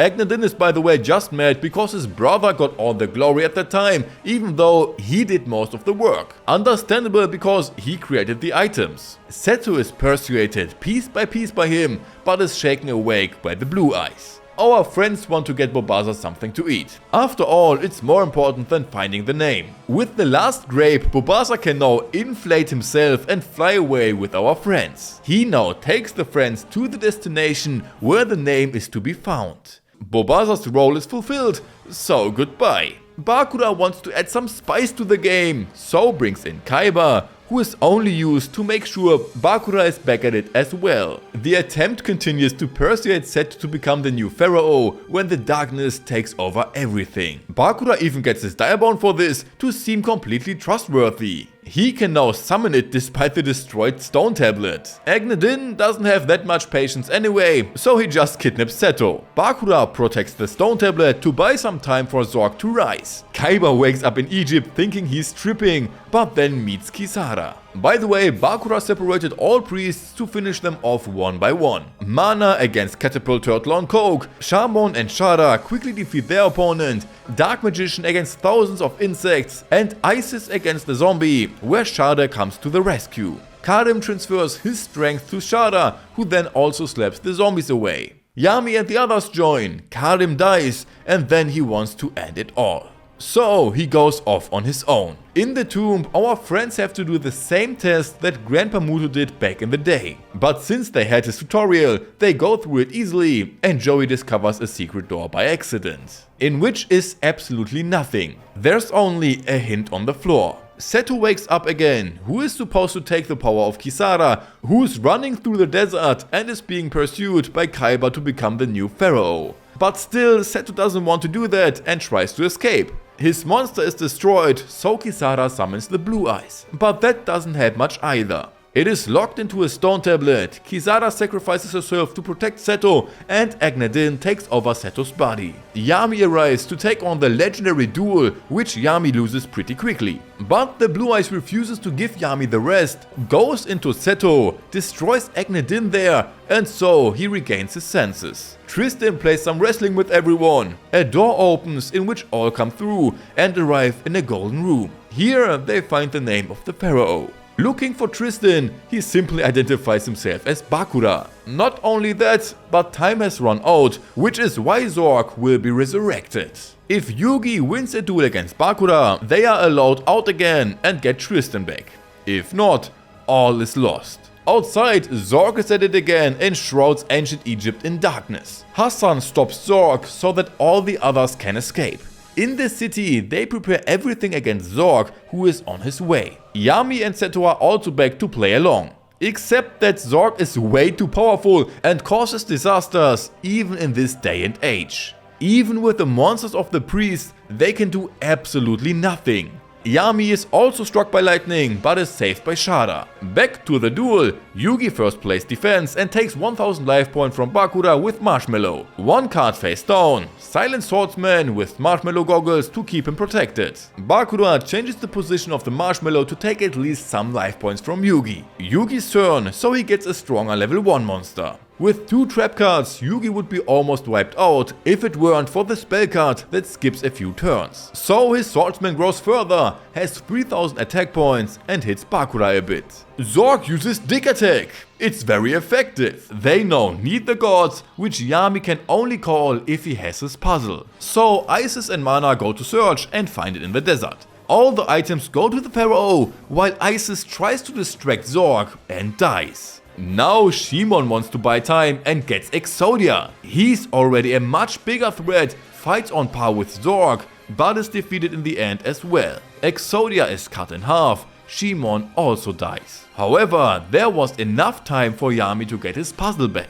Back to the duel, Bakura locks the swordsman and his Marshmallow gets beaten again. Some tactics to get the swordsman out again and destroy Bakura's monster. So there's nothing left for him to do but defend himself. Bakura triples his monsters, whereas Yugi's swordsman gets stronger again and gets support. But because of a trap, only 2 can attack anyway. With the spell card, Yugi has to discard a good chunk of his deck while Bakura continues to defend. At the end of Yugi's turn, Bakura has just 17 cards left on the field. Bakura continues to defend while Yugi's monsters only get stronger again. Taking out one of his own card, Bakura sacrifices almost all of his life points to leave Yugi with only 1 card left in the deck. And the last card is Gandora! With that he can destroy all the cards from the field. Yami also gets fed up, takes out all 3 gods and wants to end it all. But it comes out that Bakura is Zork.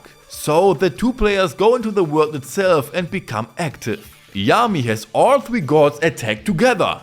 The darkness is going away, but not with Zork. He brings a solar eclipse which allows him to use his full power and destroy the gods. He only had to touch Obelisk for that. So the Pharaoh and his followers have a tiny problem. After all, they no longer have monsters to protect them either. No one is left except Seto. He wants to punch Zork personally. So he gets the blue eyes, which is very effective. The solar eclipse is dispelled, but only for a short time. The blue eyes is beaten and the solar eclipse is fetched again, so that he can rampage like Godzilla in the city. But Kaiba stands in between, summons a dual disc, with it the ultimate dragon, and takes up the fight. In the duel, the field is cleared, whereby the swordsman comes back into the duel. With him, Yugi can still attack, ending the duel. Tristan is back, so let's go to tell the Pharaoh his real name. But before that, Tristan shreds the guards of Bakura. They also get dual discs and thus monsters for support. But it doesn't matter anyway, because they fly away from there. The Pharaoh now takes it into his own hands. He becomes the Black Luster Soldier, merges with the Ultimate Dragon, and together, Zork is still standing. Shadi also interferes a bit. He takes over Hassan's body to protect the Pharaoh and dies in the process. Zork wants to finish off the Pharaoh again. But there comes his friends, who summon monsters with their dual discs to fend off the Perseus and distract Zork. The problem, the Perseus keep coming back. The monsters distract everyone else and they give the Pharaoh his name. Unfortunately, they have no idea how the name is actually spelled, since they can't read hieroglyphs. The Dark Magician and Dark Magician Girl risk a last attack, which again is useless, and they go down. But then comes the power of friendship. They focus on the talisman to use it to make the hieroglyphs appear on it, so Yami can read the name himself. Kaiba saves them one last time and then it's done. Yami knows his real name, which is Atem. He brings the 3 gods back to life, unites them and destroys Zork. Everyone is fine in the end. Even Kaiba now slowly realizes that it's not just nonsense. Atem wants to give the throne to Seto and move on. He gives him the puzzle and goes back to the future with our friends. Everyone is back, everyone is awake again. Artem is also back. Kaiba gives him the eye and just leaves again. Just kidding. Bakura is still there too, but he doesn't have any more evil in him. Again. Yugi now takes some more items and wants to rest. With that, they go to the stone tablet to put the items in there. Everyone still thinks of Yugi on his last way. But before the pharaoh can go his last way, he has to lose a duel. Joey wants to try it, nobody believes in him. Kaiba challenges him, is rejected because Yugi wants to do it himself. Tia just has a pain in her heart. After all, she's in love with him and doesn't want him to leave at all. Anyway, Yugi has to put together his deck for the next duel. No, it's Artem's turn. The next day they arrive, he has finished his deck and nothing stands in the way. They stand in front of the shrine of the Millennium Stone. Yugi puts all the items into the stone. Then Artem's soul is separated from Yugi's body and the duel begins. Artem starts, sets a card face down and plays the Tricky, which Yugi immediately locks up with the lightsabers. He also sets a card face down and plays the green gadget, thereby getting the red one in his hand. Artem uses Rebellion, allowing him to attack Yugi with his card, who minimizes the damage with the trap. With a spell card, Yugi gets the other gadgets, which fuse with the trap, so now that he has 3000 attack points and attacks. But Artem Uno reverses the lightsabers. He multiplies his monster and summons Obelisk. Attack, and the fortress has fallen. 3 cards face down plus swordsman, so Artem gets to go at it again. He refreshes the hand cards and wants to end the duel, which Yugi counters with a trap and a spell card, which causes Obelisk to lose attack points and the swordsman to go up a few levels. But Artem can also use traps. With that he can call 3 monsters without sacrifice, first 2 that get a third, and so he summons the second god, Slifer. And again a trap by Yugi to strengthen his swordsman. But that's nothing for the literal king, because now he sacrifices 3 other monsters to summon Ra, summoning formula, and the chicken is on the field. Kaiba sees it as very hopeless to fight against 3 gods at the same time, but Yugi is sure that he wins, which is why he doesn't go after all. Yugi's move. Artem still motivates him to believe in himself. Yugi levels up his monster, sacrifices his 3 magnet warriors and uses Slifer's effect to distract him with a trap to refresh his life points. 2 cards face down. Artem's turn, who attacks directly once and triggers a trap. Oops, doesn't go against Slifer. Also not against Ra. So Yugi is as good as down. Last attack, but Yugi resets everything for only 1000 life points. Yugi thinks his way into Artem, hopes for the Heart of Cards, levels up his swordsman, retrieves his magnet barriers, fires back with a trap and attacks the weakened gods. But Artem just plays Mirror Force, which Yugi had foreseen. Yugi plays Magnetic Reverie to get his Valkyrian back in defense. Again, Slifer's effect is shot back through the trap, putting Obelisk down. Valkyrian splits again, causing the effect to destroy the other 2 gods now as well, which even Kaiba respects. Artem summons the Chimera with the fusion, destroying a monster, but Yugi can do the same, so at least something similar. He sacrifices his monsters and gets Buster Blader to destroy the Chimera, though this puts Baphomet back to the field, which is instantly sacrificed to get Gilfer Beast with the card face down. It's destroyed, which weakens the Buster Blader. Then Artem gets a card from the graveyard into his hand and can play it directly. He put it straight to the graveyard at the beginning, because he had foreseen all of this. Yugi loses his monster, plays a trap, sacrifices 1000 life points to call Witch of the Forest. She gets sacrificed as well for the summoned skull, and also gets Marshmallow in the hand. Attack! Artem's turn, plays Big Shield in defense, and we learn that he can influence fate. Yugi summons Vadaborn to play Curse of Dragon with him. Sacrifice 100 life points, putting the shield in attack mode and destroying it. Tia is crying while watching. Anyway, Artem uses the cloak to play the Dark Magician, activates a spell card so he's the strongest monster and can destroy the summoned skull. A little defend and Artem may. With 1000 knives he destroys the card face down, so the Marshmallow, and with an attack he destroys the Curse of Dragon. Yugi defends again, while Artem equips his Magician and attacks. What Yugi can fend off, however. Gold Sarcophagus, Dismember Blockman and Sacrifice for Gandora. This destroys every monster, which Artem fends off though. Cards face down and on for Artem. Magician direct attack, which is repelled again. Both get one monster on the field, which Yugi fends off. With Spellbook he can draw a card, uses it, thereby strengthening his Magician, who also activates a spell card to unite both Magicians to not lose the duel. Both have only 200 life points left when Artem Slifer is back. But Yugi was prepared. He put Monster Reborn away, countering the effect, leaving Artem defenseless. Yugi now ends the duel with a heavy heart. And with that, Artem can go back. The friends are saying goodbye when he returns to his world. The gates are closed, the stone falls down, the room collapses. So it's good that everyone can walk. And this is the end of Yu-Gi-Oh! Classic. Let's get to a conclusion. Yu-Gi-Oh! Classic has 188 good episodes, 31 average and 6 bad ones. I really hope you enjoyed it, and if you want to get deep with Yu-Gi-Oh! You can watch an analysis of Joey or Kaiba if you click here. But that's it again from me, we'll see us next time, so take care my friends.